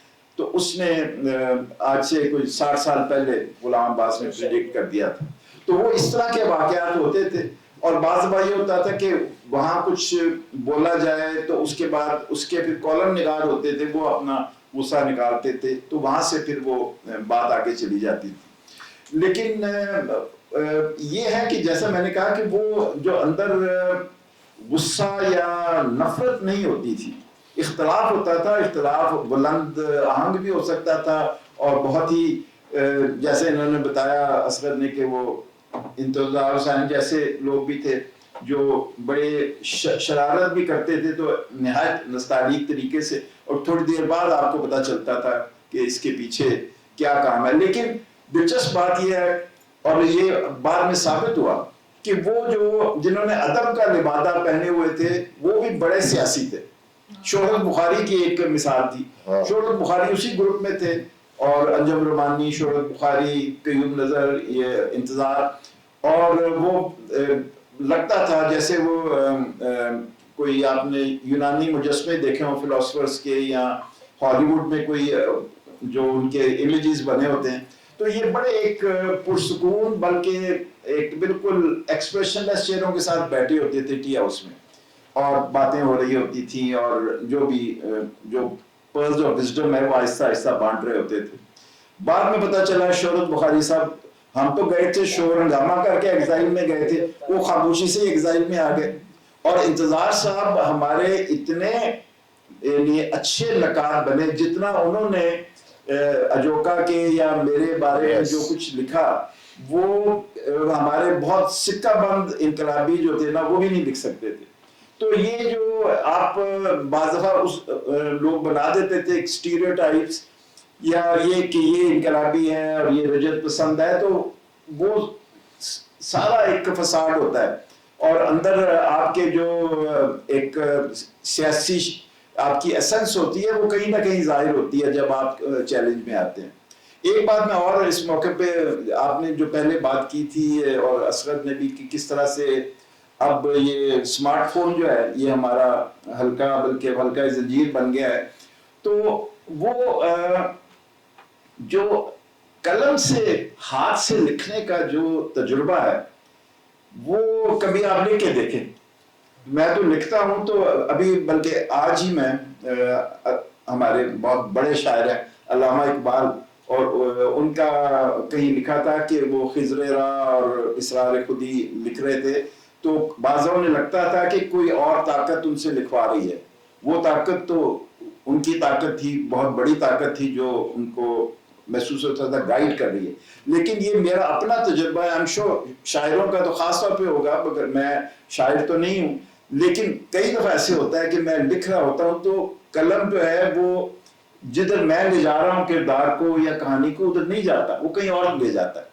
तो ये जो आपके जहन का और आपकी जो अंदर जो सोच है और जो आपकी ऑब्जर्वेशंस है, वो जिस तरह से कम्युनिकेट होती हैं आपके कलम से, आपके पूरा, आप लैपटॉप भी यूज करें, मैं भी करता हूँ, टैबलेट भी यूज करें, मैं भी करता हूँ, AI भी यूज करें, मैं भी करता हूँ, लेकिन कभी कभी हाथ से लिख के देखें, आपको लगेगा कि इसके पीछे कोई और है। एक छोटी छोटी बातें और हैं। सफदर मीर हमारे बाएं बाजू के थे और वो पाकिस्तान टाइम्स में कल्चरल डायरी लिखते थे जीनो के नाम से। जब वो अपने बदले चुकाते थे, इंतजार अपने बदले। एक दिन दोनों में ठन गई। अब ये वाकया है कि सफदर मीर गुस्से में आए, इंतजार बैठा हुआ है, उसे कहते हैं ओए मैं राइटर नहीं हूं, मैं बॉक्सर भी हूं। याद हो गया। और उन्होंने एक्शन किए। तो इस तरह के वही लड़ाइयाँ तो नहीं होती थी, लेकिन ये चीजें जरूर मौजूद थी। फिर वो जो बात आपने की ना कि चैनको में क्या चीज आती थी, फिर उसके वजह से लड़ाइयाँ भी होती थी, उसमें भी एक वाकया है। मैं तो चाइनीज टी की कहवे की बात कर रहा जी था। वो मैं किसी और तरफ ले गया। अच्छा, उसमें क्या हुआ कि एक साहब पी रहे थे, वो कहवा, तो आवाज देते हैं इलाही बख्श बहुत बड़ा कैरेक्टर था। इलाही बख्श ना होता तो पार्टी हाउस ना होता। तो कहते हैं इलाही बख्श चाय गर्म हो गई है, इसमें बर्फ डालो। जिसको नहीं भी पता था उसको भी पता चल गया कि दरअसल क्या चल रहा है। तो इस तरह के बहुत सारे, मुनीर नियाजी के बहुत सारे वाकयात हैं। बकायदा मुनीर नियाजी तो नहीं तो एक दो को लगा भी दी थी। एक वाकया में जब मैंने ये फैसला किया कि इसको शाया किया जाए, तो वो अलग बैकग्राउंड है। तो मैंने सोचा कि जो उस ज़माने में हल्के में बहुत एक्टिव थे सभी, उनके तासुरात लिए जाएं, जो हयात लोग थे सभी, सादत सईद, असगर नदीम सैयद, मुस्तफा सुल्तान तारक, शाहिद नदीम, खालिद महबूब, लड्डू, हुसैन नकीन, सब के तासुरात मैंने लिए। तो मुझे ख्याल आया कि अताउल्लाह कासमी तो बड़ा एक्टिव था, उसके तासुरात क्यों ना लिए जाए।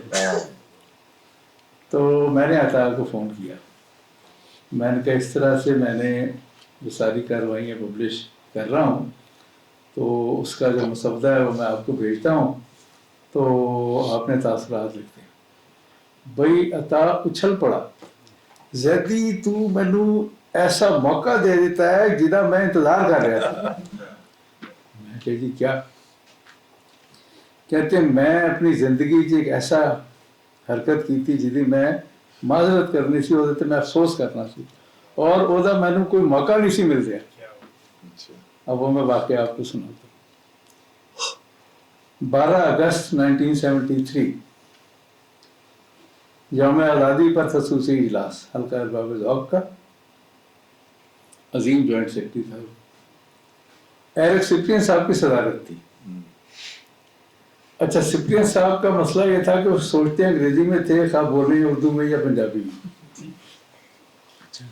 उन्होंने कुछ ऐसी बात करना चाह रहे थे कि तकसीम के वक्त जो हंगामे हुए, तो घर लूटे गए, ताले तोड़े गए, जो कुछ हुआ, वो जिस तरह अंग्रेजी में सोचा उसमें तो मसला नहीं बन रहा था। लेकिन जब वो उर्दू में उन्होंने कहा पाकिस्तान बना ताले तोड़ने पर, घरों को लूटने पर, आग जलाने पर, आग लगाने पर।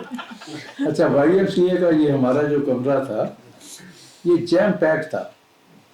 एक तो मुकर्रीन भी है, फिर एरिक सिप्रियन साहब। तो लोग इतने थे कि अता खिड़की में लटके हुए थे, यानी उनको जगह बैठने को नहीं मिली हुई थी। वो जो विंडो थी ना उधर, वहाँ पे अता ने वहाँ से छलांग लगाई। अच्छा, Ata was ultra right in those days, Nawa-i-Waqt में लिखता था। Even in those days, हाँ। Even in those days। अच्छा, वहाँ से छलांग लगाई, बाजू टांगे, तेरी लिटरली लोगों ने पकड़ के बिठाया और वहीं इजलास खत्म। याद है आपको? कहते यार मैं उसकी माफी मांगी और वो लिखा। तो ये इस हवाले से बात आ गई, तो मैंने कहा ये वाकया रेलिवेंट है, आपको बता दूं। स्पिरिट उसकी अब ये देखिए कि अता ने जो भी उस वक्त फील किया, जो भी किया, आज तक उसको इस बात का दुख था कि यार ये मुझसे गलती हुई। और उनका ये कहना था कि मुझे कोई मौका नहीं मिल रहा था जिसमें मैं, और ये सबसे बड़ी ये डॉक्यूमेंट है جس میں میں یہ تحریر کر دوں تو یہ تاریخ کا حصہ ہو جائے گا. ٹھیک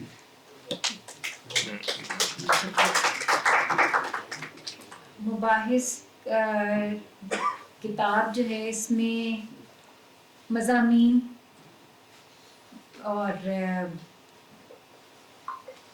مکالمے، لوگوں کے واقعات، باتیں، ان کی رائے، اتنا کچھ ہے کہ اس کو پڑھتے جائیں اور بار بار پڑھتے جائیں. شاید میرا خیال ہے کہ ایک تحریر کو 3 دفعہ پڑھتی ہوں میں. اور ابھی میں نے آج راستے میں آتے ہوئے سر اصغر ندیم سید صاحب کا پڑھا، اور جو انہوں نے لکھا کہ کچھ لوگ تھے جو وہاں آتے تھے اور وہ کہیں بھی نہیں ہیں، آتے تھے، بیٹھتے تھے اور چلے جاتے. کیا اس طرح کے کچھ لوگ آپ لوگوں کو یاد ہوں جو کہیں پہ بھی اب نہیں ہیں؟ باقی بہت سارے لوگ تو مشہور ہو گئے، بہت آگے چلے گئے، جو کہیں نہیں رہے، وہ کون لوگ ہیں؟ بہت سارے لوگ تھے. مثلا اب دیکھیے کہ محمد عظیم، میرے سیریل انہوں نے 2 کیے اور ٹیلی ویژن میں گئے، ان کے ساتھ رہے، ان کے بڑے دوست بھی تھے، میرے بھی دوست تھے. تو اب محمد عظیم نے شاعری کی لیکن وہ کہیں دوبارہ دکھائی نہیں دی. تو اس طرح کے انسنگ ہیرو، میں نے شروع میں لفظ کہا ہے، انسنگ ہیرو بہت سارے ہیں کہ جو آئے کچھ خواب لے کے، کچھ لکھنے کی ترغیب لے کے آئے. وہ سینکڑوں نام ہیں اس میں جن کو آج کوئی نہیں جانتا. تو وہ لوگ تھے جو قافلے میں چلے لیکن کسی منزل پہ نہیں پہنچے. بس ان کا شغف یا تبدیل ہو گیا، یا قسمت نے ان کو یاوری نہیں کی، یا کچھ ہوا کہ وہ اپنا ٹیلنٹ نہیں دکھا سکے، یا کسی اور جگہ دکھایا، ادب میں نہیں چمکے، کسی اور جگہ چمکا ہے. تو یہ اس طرح کے ہیں، بہت سارے لوگ ہیں اس میں، تو 1-2 نہیں ہیں. اب ہم آتے ہیں اپنے صاحب کتاب اور سر حسن جعفر زئی صاحب کی طرف. یہ اتنا محنت طلب کام ہے، یہ مضامین جمع کرنا، ان کو لکھنا، ایک لفظ درست ہے اس میں لکھا ہوا. اور تاریخ کئی انہوں نے ایک جگہ لکھا کہ کئی نام مٹ گئے تھے، وہ کاغذ اتنے پرانے ہو گئے تھے تو وہ لکھے نہیں جا سکے.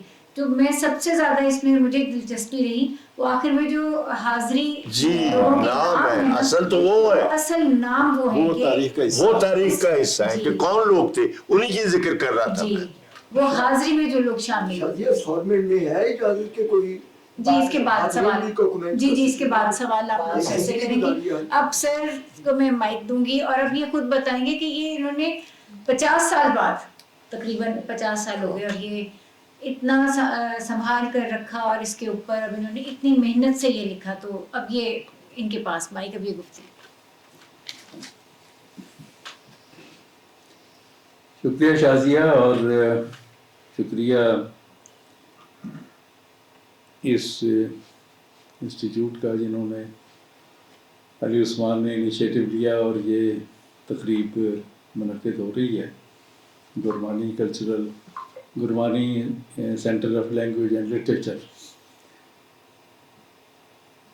یہ میرا بالکل کوئی ارادہ نہیں تھا، سچی بات آپ کو بتاؤں، لیکن میں طبعاً ایک ہر چیز کو سنبھال کے ساتھ رکھنے کی عادت رہی ہے شروع سے. یہ 2 کارروائی کے رجسٹر تھے. ایک جب محمد عظیم کی جگہ میں جوائنٹ سیکرٹری بنا تو محمد عظیم نے اپنا کارروائی کا رجسٹر مجھے دے دیا، اس میں کوئی 20-25 صفحے باقی تھے. کہنے لگا یار اب تو اپنی کارروائیں اسی میں لکھتے چلے جاؤ. وہ جب ختم ہو گئے تو میں نے اپنا رجسٹر خرید لیا. تو یہ دونوں رجسٹر میرے کتابوں کی کلیکشن لائبریری کا حصہ تھے. میں نے اس کے بعد میرا خیال ہے 20 گھر بدلے ہوں گے.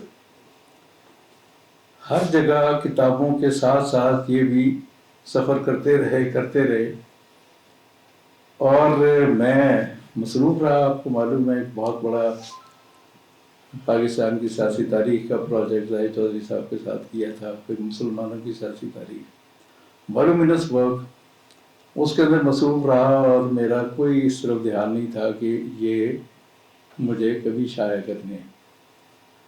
یہ پچھلے سال کی بات ہے کہ وہ رجسٹر मैं कुछ और ढूंढ रहा था, वो रजिस्टर हाथ में आ गए दोनों।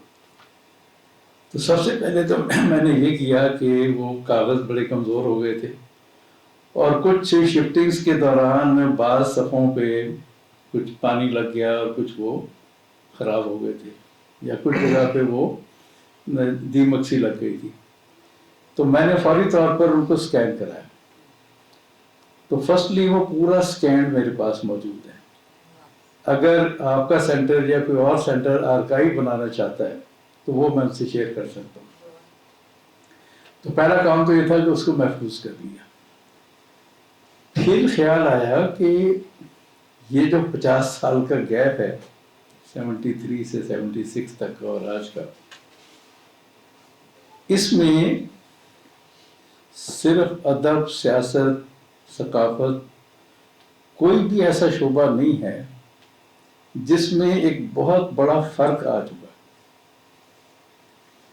तो वो पढ़ते पढ़ते मुझे ख्याल आया कि ये तो एज इट इज शाया कर देना एक ऐसा हिस्टोरिकल डॉक्यूमेंट बन जाएगा जो ना सिर्फ अदब के तालिब इल्म के लिए बल्कि तारीख के मौरखीन के लिए, सहाफ़ियों के लिए, सियासी तजिया निगारों के लिए, सियासी कारकुनों के लिए एक डॉक्यूमेंट बन जाएगा कि आज बहुत कम नौजवानों को पता है कि मिड 70s में दुनिया किस किस्म की पॉलिटिकल विगर के पीरियड से गुजर रही थी और उसका पूरा असर हर डायमेंशन पे था। यानी ये जो बहस है ना, सियासत, अदब, सकाफत, ये सब बेसिकली डायलेक्टिकल होल एक ही होता है। उसकी डायमेंशंस होती हैं आपको, जिसमें सब तरफ ये महसूस होता था कि दुनिया एक बहुत बड़ी तब्दीली की तरफ जा रही है। चाइना का रेवोल्यूशन, बल्शेविक रेवोल्यूशन, वियतनाम की जंग आज़ादी, मोज़ाम्बिक, अंगोला के अंदर, इवन ये पैलेस्टाइन की आर्म स्ट्रगल थी और हर तरफ ऐसा, और ची गुवेरा, कास्ट्रो, यानी हर तरफ नजर दौड़ाएं, इस तरह की शख्सियतें थी। और जो वेस्टर्न जिसे हम कहते हैं उसमें भी Bertrand Russell, Sartre, even imperialist मुल्कों के president, people like John F Kennedy, just compare Kennedy with Trump. So एक लेवल था, आप हजार इख्तलाफ करें, लेकिन वो दुनिया कुछ और थी।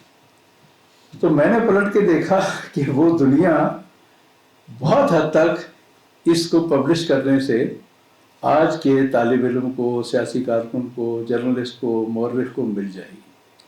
तो मैंने फैसला किया कि इसको शाया किया जाए। फिर इसकी कंपोजिंग, प्रूफ रीडिंग, मेरा जो अदारा मुतालिया तारीख है जो उस सारे प्रोजेक्ट को पब्लिश कर रहा है, जो जाहिद चौधरी साहब का और मेरा सियासी तारीख का तहकीकी काम है, तो फिर इसको मुरतब किया गया। फिर शाहिद साहब से कुछ डॉक्यूमेंट्स लिए जो इनके पास रिकॉर्ड में पड़े थे, पुरानी जो सालाना रिपोर्टें जलसों के अंदर पढ़ी गई वो मेरे पास नहीं थी, वो शाहिद भाई ने दिए।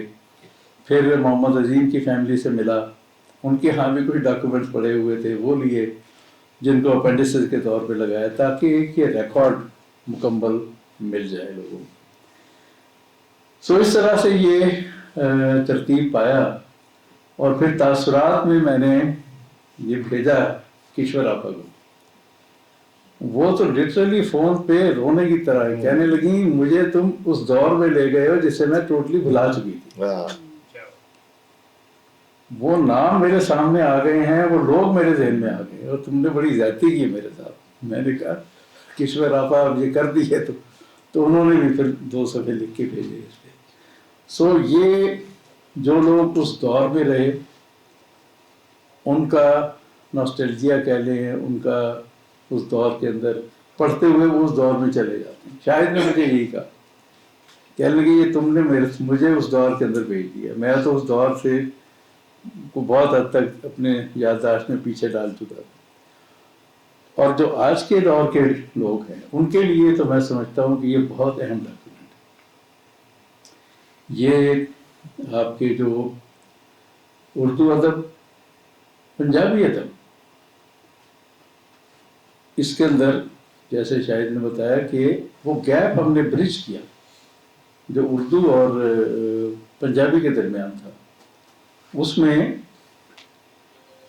وہ جیسے بتا رہے ہیں کہ شروع میں ادھر جانے والے ادھر نہیں اور بعد میں یہ ہوا کہ شفقت تنویر مرزا ادھر بھی مضمون پڑھ رہے ہیں ادھر بھی پڑھ رہے ہیں, منظور اعجاز ادھر بھی مضمون پڑھ رہے ہیں ادھر بھی پڑھ رہے ہیں, اور منظور اعجاز ادھر اردو میں پڑھ رہے ہیں ادھر پنجابی میں پڑھ رہے ہیں, مرزا صاحب ادھر اردو میں پڑھ رہے ہیں ادھر پنجابی میں, سبط الحسن زیرم ادھر اردو میں پڑھ رہے ہیں ادھر پنجابی میں, اور ادھر کے لوگ اردو میں لکھنے والے شاہد ندیم باقی دوست ادھر.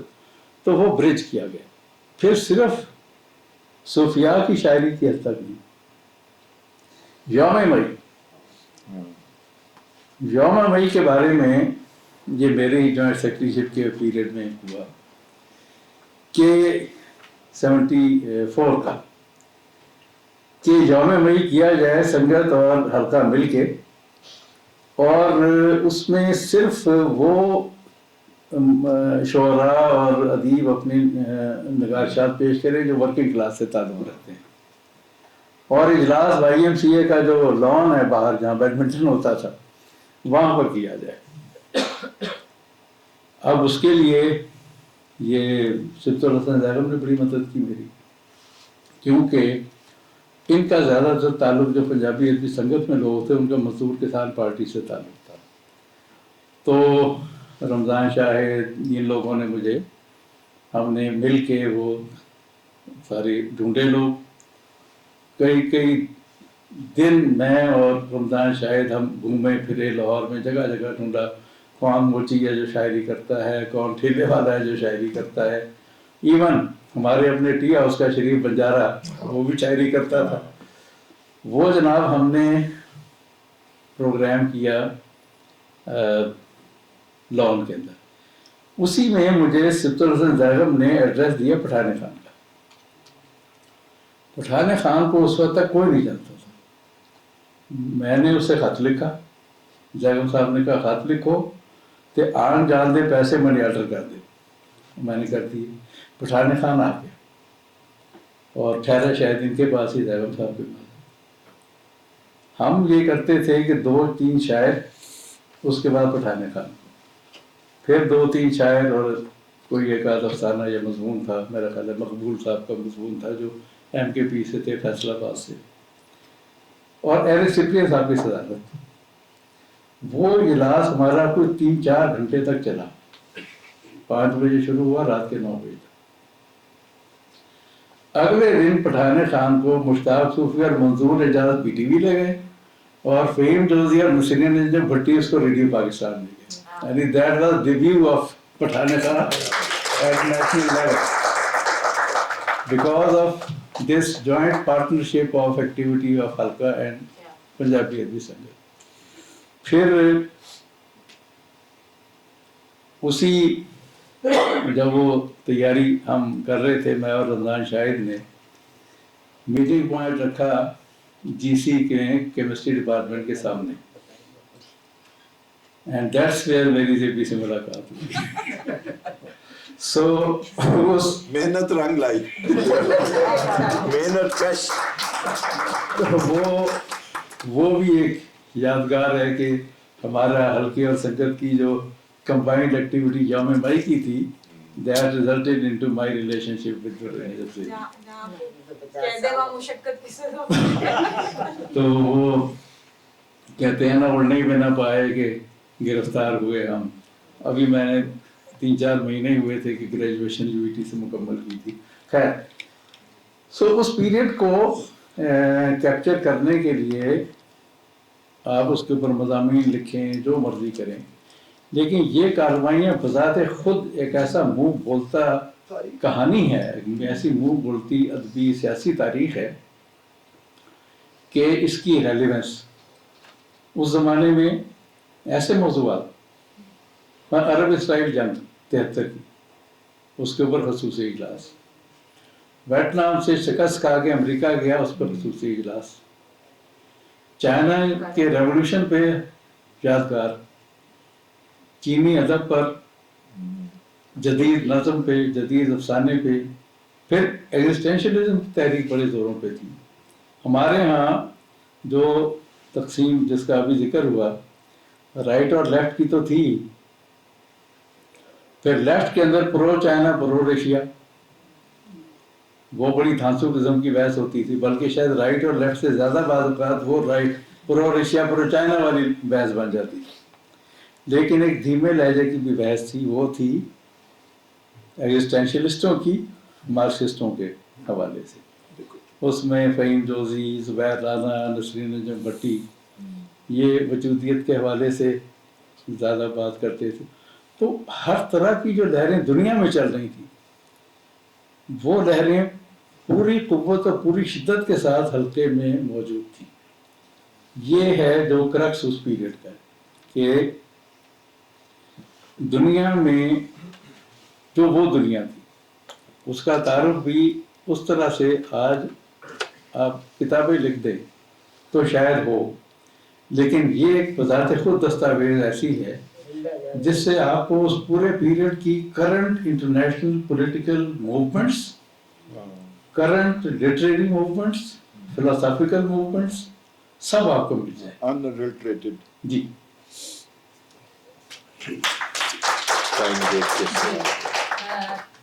मैं अब दरख्वास्त करूंगी हमारे जो शुरुका हैं, कोई सवालात हों हसन जाफर जैदी साहब से या बाकी मुकर्रिरीन से, तो प्लीज़ सर आप। मजरू साहब। सवालात तो नहीं, अगर पता नहीं आपके फॉर्मेट में है इजाजत के कोई कमेंट कर सके, देखें कमेंट भी कर लीजिए, कोई बात नहीं, आप सीनियर मोस्ट हैं, अब बैठे हैं बात कर रहे हैं, कीजिए जी मैं करूं। बहुत ज़्यादा तबरीक और सताइश हसन जाफर जैद साहब के लिए कि उन्होंने हल्के के एक ख़ास दौर की तारीख जो है वो उसको महफूज कर दी है, लेकिन ज़ाहिर है वो एक ख़ास दौर की तारीख है। ये जो बात यहाँ हो रही थी, पहले भी होती रही, बाद में भी होती रहेगी, ये सियासी की और अदबी की जो बहस है या तफरीक है, ये जो एक उभार का नुकता था 70 की दिहाई जब जो है ये बहुत नुमाया हो गया है, वरना ये तकसीम हल्के के दरमियान और तरक्की पसंद तहरीक के दरमियान क्या भी पाकिस्तान से पहले की थी, और जो है वो हल्का अरबाब ज़ौक़ जो है उसमें उठान भी जो है वो ये थी कि बिना ये अदब जो है उसको खासियत के ऊपर इंसार करने वाला, तरक्की पसंद तहरीक जो है उसको समाज के साथ और बाकी चीज़ों जो, तो ये तफरीक जो है तो हमें तकसीम से पहले भी नजर आती है, तभी ये दो अदारे थे कि ये दो हमारे खिलाफ थी। तकसीम के बाद तो इसमें बड़े सगीर की तकसीम के बाद तो इसमें इतनी, मैं ये बात इसलिए कर रहा हूँ, यहाँ बहुत सारे नौजवान हैं, उनके सामने पूरी तस्वीर होनी चाहिए। इस कदर शिद्दत पसंदी आई कि 50 की दहाई में तरक्की पसंद तहरीक वालों ने पाबंदी लगा दी कि आप जो गैर तरक्की पसंद है उसको हम अपने रसायल में नहीं शाये करेंगे और हम अपने फोरम जो है उन्हें इस्तेमाल भी करने देंगे, और उसके साथ में मंटो तक भी आए। मतलब ये सफाक तारीख है जो हमारे इल्म में होनी चाहिए। और फिर ये भी हुआ कि जब तरक्की पसंद तहरीक के ऊपर पाबंदी लगी और तरक्की पसंद तहरीक वालों के पास कोई प्लेटफॉर्म न रहा, तो हल्का अरबाब ज़ौक़ ने अपने दरवाजे खोल दिए उनके लिए, और फिर तरक्की पसंद अदीबों ने जो है वो हल्का अरबाब ज़ौक़ से कही उन्होंने अपनी बात, लेकिन हल्का अरबाब ज़ौक़ का प्लेटफॉर्म उनके लिए वाह हो गया। सो मकसद ये है कि वो नजरी तकसीम अपनी जगह रही, लेकिन अदब जो हमारे अंदर कुशाद पैदा करता है, ये उस कुशाद का नतीजा था कि बहुत ज़्यादा जो है वो इख्तलाफ भी लिटरेचर के बावजूद, बहुत ज़्यादा इख्तलाफी पोजीशन लेने के बावजूद दोनों ने एक दूसरे को अकोमोडेट किया, और फिर ये हुआ कि मतलब एक सतह पर आकर तो ये तकसीम मिट गई।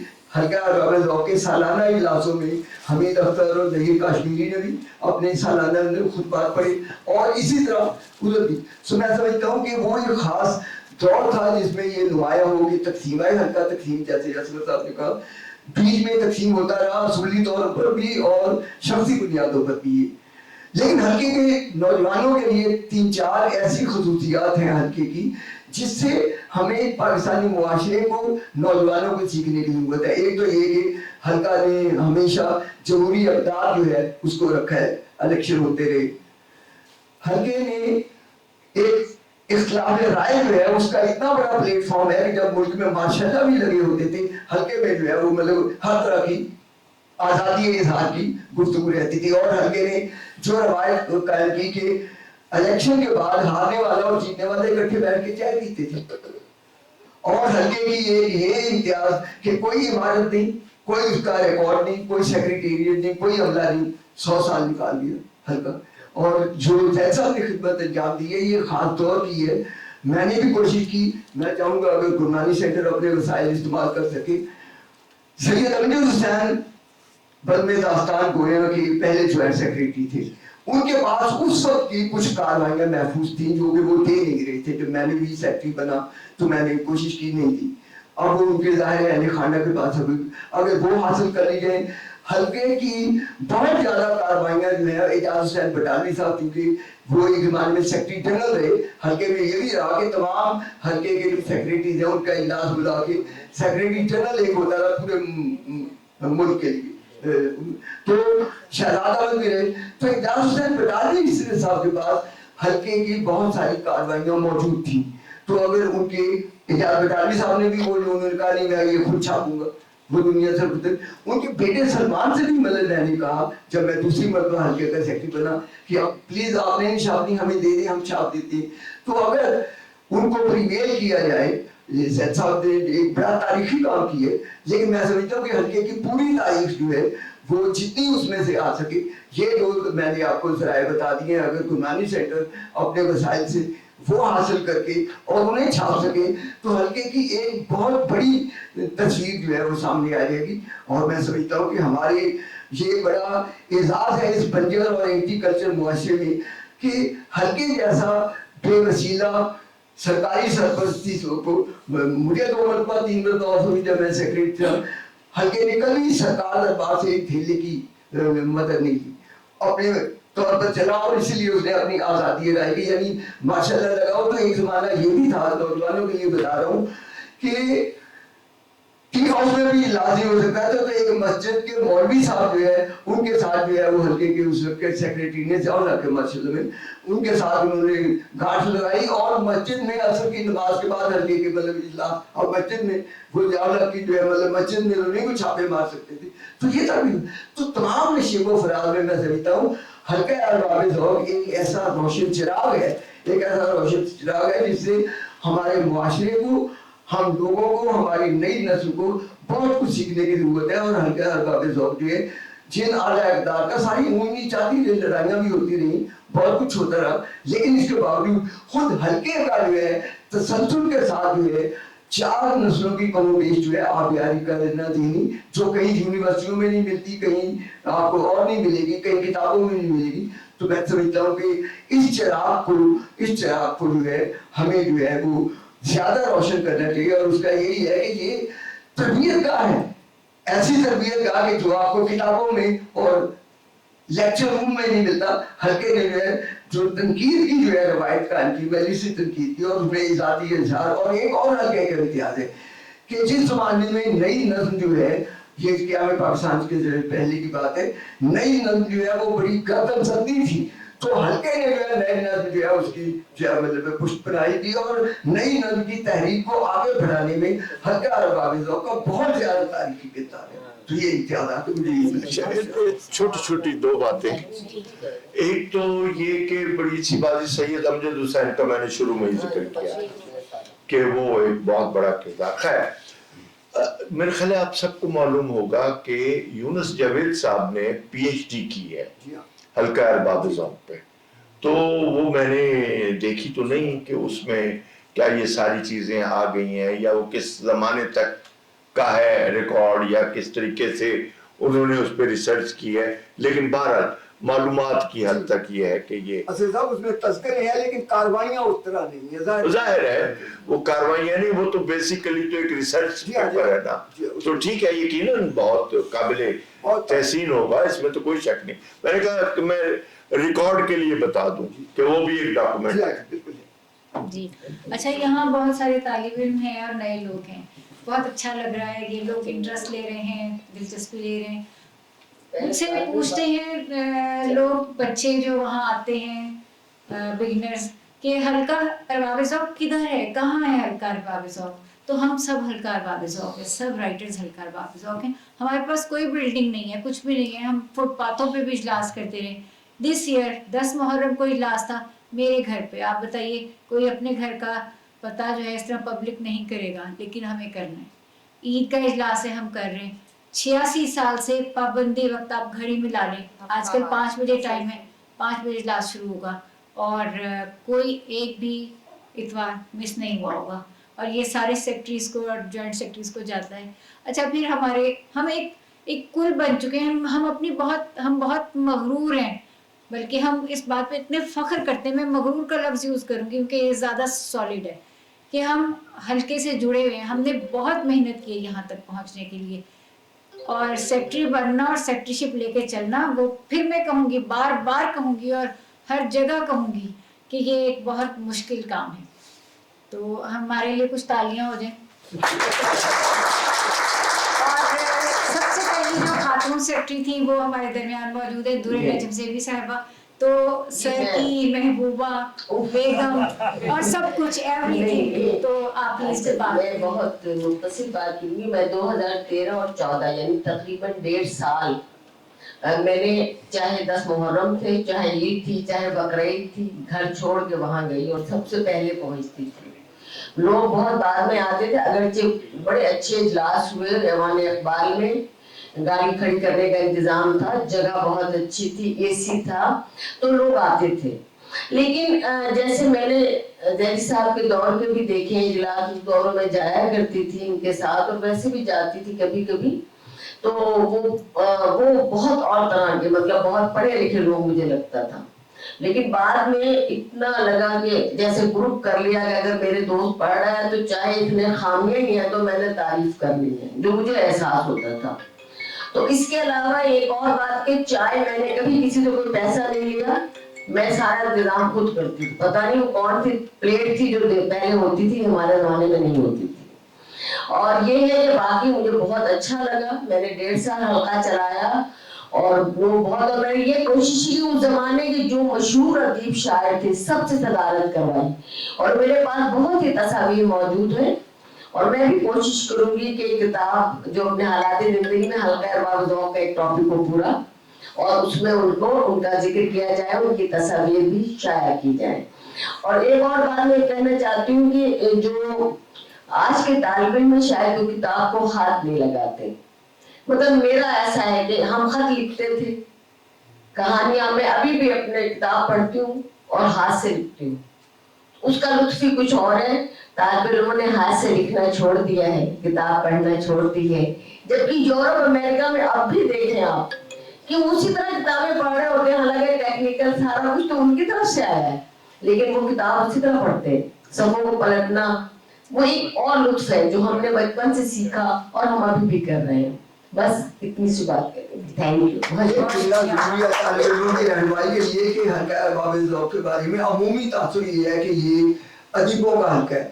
حلقہ ارباب ذوق یہ ہے, یہ پوری زندگی کو اور آرٹ کے اور فنون کے شعبوں کو ساتھ لے کے چلتا رہا ہے. چنانچہ اس حلقے میں ہم نے دیکھا ہے کہ یہاں پر جو ہے شاکر علی صاحب جو ہے وہ جو بہت بڑے جدید مصوری کے امام ہیں, انہوں نے بھی مضمون پڑھے. اس حلقے میں حیات احمد خان جو میوزک کانفرنس کے بانی بھی اور سیکرٹری جنرل بھی, انہوں نے بھی یہاں مضمون پڑھے.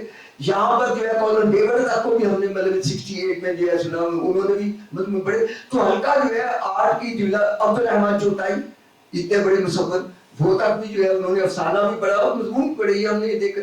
تو حلقہ ارباب ذوق جو ہے جتنے علوم و فنون ہیں ان ساروں کا ایک پلیٹ فارم رہا ہے. یہ صرف ادب ہی کی تحریک نہیں تھی, یہ پوری زندگی کو ساتھ لے کے چل رہی ہے. جی فرح رضوی, آپ یہ ہماری حلقے کی دوسری خاتون سیکرٹری رہی ہیں. اب تک صرف 3 خواتین ہیں, میں تیسری ہوں. بہت شکریہ. سب سے پہلے تو تبریک قربانی سینٹر کے لیے کہ انہوں نے یہ موقع فراہم کیا, اور اس کے بعد سر کا بہت شکریہ کہ ہمارے سامنے تاریخ کا وہ چہرہ لے کے آئے گا جسے ہم متوازی تاریخ کہہ سکتے ہیں, صرف ادب کی ہی نہیں سیاست کی بھی. جیسے باقی سب باتیں ہو چکی, میں اپنا تعارف کروا دوں کہ فرح رضوی میرا نام ہے, اور ہماری پہلی خاتون سیکرٹری 86 برس کی تاریخ میں दुरे नजर ज़ेबी साहिबा थी, फिर उसके बाद ये 2013 में थी और मैं 2023 का सेशन मेरा था, और अब शाजिया मुफ्ती हैं। तो मैं कह सकती हूँ कि ये बड़ी हैं, मैं मंझली हूँ और ये सबसे छोटी हैं। फिलहाल हम 3 ख़वातीन अब तक हैं और यहाँ तालिब इल्म बैठे हैं। तो मैं अपनी बात बाद में करूँ कि हमारे दौर में क्या था या क्या फ़र्क, लेकिन ये ज़रूर है कि इसका स्ट्रक्चर जो है हल्का इरबाब ज़ौक़ का, आपने वो तो देख लिया कि वज़ाइफ क्या है इसके। स्ट्रक्चर कुछ इस तरह है कि एक सेक्रेटरी होता है इंतज़ामिया उलूम, उसके बाद जॉइंट सेक्रेटरी उसके साथ होता है और वो मिलजुल कर ही करते हैं। इंतज़ामात सेक्रेटरी नहीं करने होते हैं, जॉइंट सेक्रेटरी ने उन इजलासों की तारीख रिकॉर्ड करनी होती है, यानी जलसा है और उसकी रुदात लिखनी है। अच्छा, सारा जोर जिसे कहते हैं कि वो जो पूरा एक यानी डॉक्यूमेंटेशन है, वो जॉइंट सेक्रेटरी का काम है।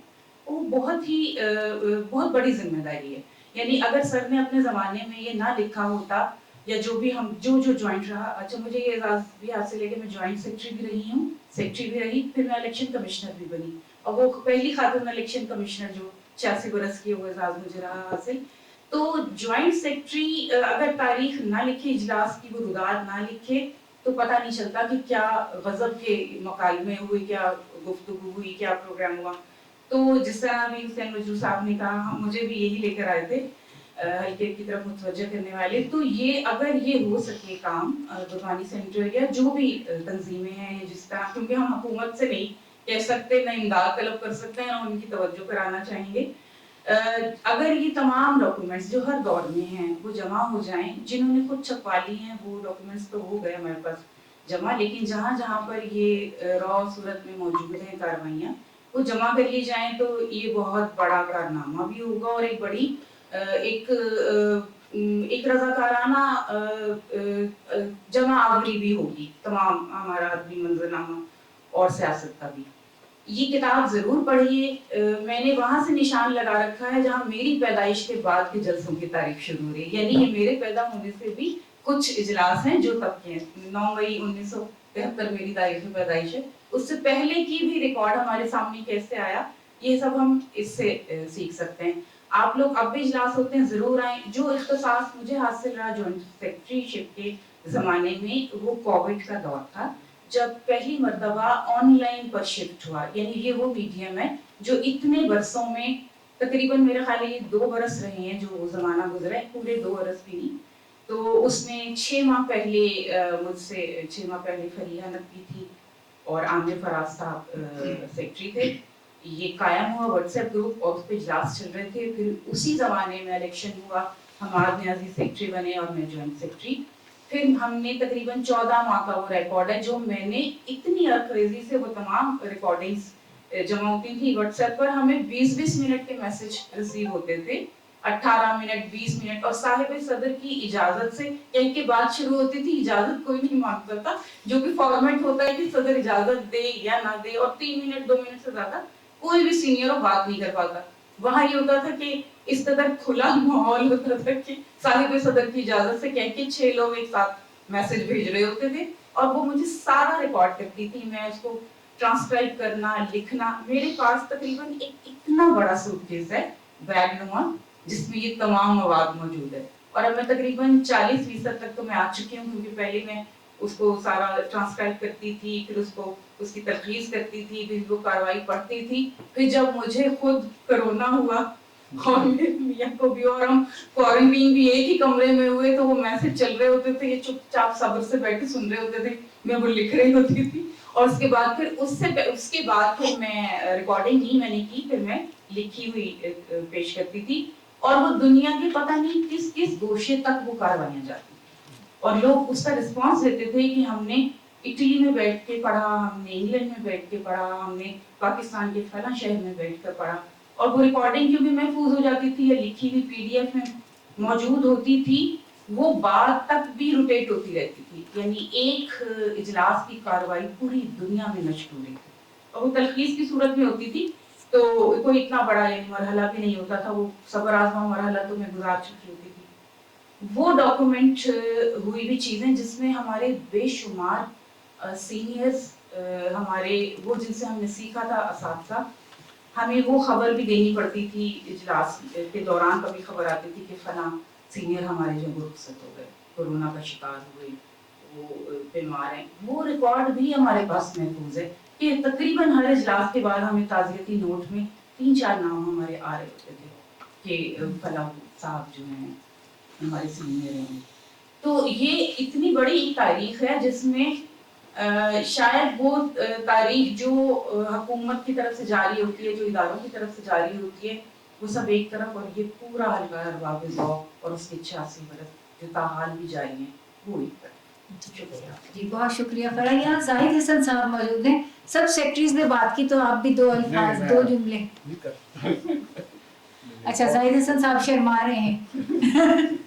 तो हल्का अरबाब ज़ौक़ का जो हम रिकॉर्ड, जैसे सब लोगों ने कहा, मैं कोशिश कर रही हूँ ये अगले हफ्ते कायद-ए-आज़म लाइब्रेरी में, और मैं सारे सेक्रेटरीज और जॉइंट सेक्रेटरीज को साथ लेकर जाऊँगी और वहाँ हम एक अलमारी उनसे लेंगे। अब हुकूमत हमारी है, उस वक्त जब ये हुकूमत से कुछ नहीं लेना था तो शायद वो अंग्रेज़ की हुकूमत थी। मैं इस चीज़ को सोचती हूँ कि आइन में ये क्यों शामिल किया गया कि हमें हुकूमत से कुछ नहीं लेना।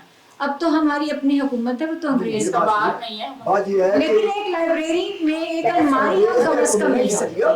अंग्रेज की हुकूमत जो है वो तो मतलब 78 साल हो गए हैं, उसके बाद भी हल्के ने ये अपनी आजादी कायम रखा है। और ना 4 मरतबा मार्शल लगे, 73 साल तक मार्शल नहीं जान छूटे, तो हल्के को अपनी आजादी इजहार अजीज थी जी। हुकूमत से ग्रांट लेने का मतलब ये होता है कि फिर उनका वो ऑडिट का पैगाम आ चुके हैं गवर्नर साहब की कि वो आना चाहते हैं, और जब मैंने उनको जवाब दिया कि आप अकेले आएंगे इजलास में और कोई आपके साथ सिक्योरिटी नहीं होगी और आप वहीं बैठेंगे कुर्सियों पे, तो वो नहीं आए।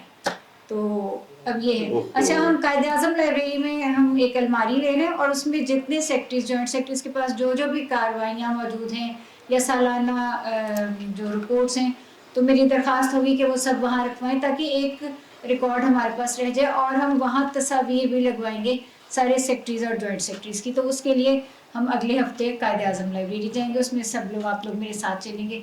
और अब मेरा ख्याल है बहुत वक्त हो गया। गुरबानी सेंटर का शुक्रिया और पीरजादा साहब का बहुत शुक्रिया। और कोई सवाल कोई हो आप लोगों की तरफ से तो जी, कोई सवाल? 8 बज रहे हैं सर। एक तो बहुत शुक्रिया। ये टाइम पीरियड जो है ना वो बहुत अहम है, 1973 से 76 इसमें बांग्लादेश की तकसीम भी हो चुकी हुई थी उस टाइम तक। तो हमारे जो अदीब थे वो जो बांग्लादेश अलग हो गया, अलग बन गया 71 के बाद, वो हल्के में उस तरह का अदब किस तरह डिस्कस कर रहे थे अदीब लोग? इस तरह की कोई होती थी कार्रवाइयाँ? जिस तरह आपने कहा हम चाइनीज अदब पे बात कर रहे हैं। जी, मैं मुख्तसरन बता दूं कि ये जो पीरियड है 73 से 76 तक का, हर साल 16 दिसंबर से पहले या बाद का भी इतवार होता था, उस पर खसूसी इजलास होता था इस पर, ये पाकिस्तान के टूटने के ऊपर। और जब ये हो रहा था सारा मामला, तब भी हल्के में जो यंग पीपल्स फ्रंट का ग्रुप था या जो भी लेफ्ट के लोग थे, वो उस आर्मी एक्शन को अपोज कर रहे थे, बड़ी शिद्दत से अपोज कर रहे थे। और उसके बाद भी जो उसकी याद में 16 दिसंबर के पहले या बाद में जो खसूसी इजलास होता था, उस पे उस सारे अलविये के ऊपर बड़ी तफसील से मज़ामीन पढ़े जाते थे, और बहुत सीनियर सहाफ़ी खुर्शीद आलम जैसे लोग उसके अंदर मज़ामीन भी पढ़ते थे और गुफ्तगू होती थी। तो वो सिलसिला फिर बाद में कब ख़त्म हुआ मुझे नहीं मालूम, ज़िया-उल-हक़ के दौर में हो गया होगा, लेकिन हमारे इस दौर में आपको वो कार्रवाइयाँ इसके अंदर मिलेंगी। जी, ये किताब पढ़ने के बाद पता चल जाएगा आप लोगों को उस दौर की कार्रवाइयाँ भी, वो मज़ामीन भी उसमें मौजूद हैं। तो मैं बहुत शुक्रिया आप सबका अदा करती हूँ, और सर का बहुत शुक्रिया, असगर नदीम सैयद साहब का, शाहिद महमूद साहब का, और सारे सब शुक्रिया।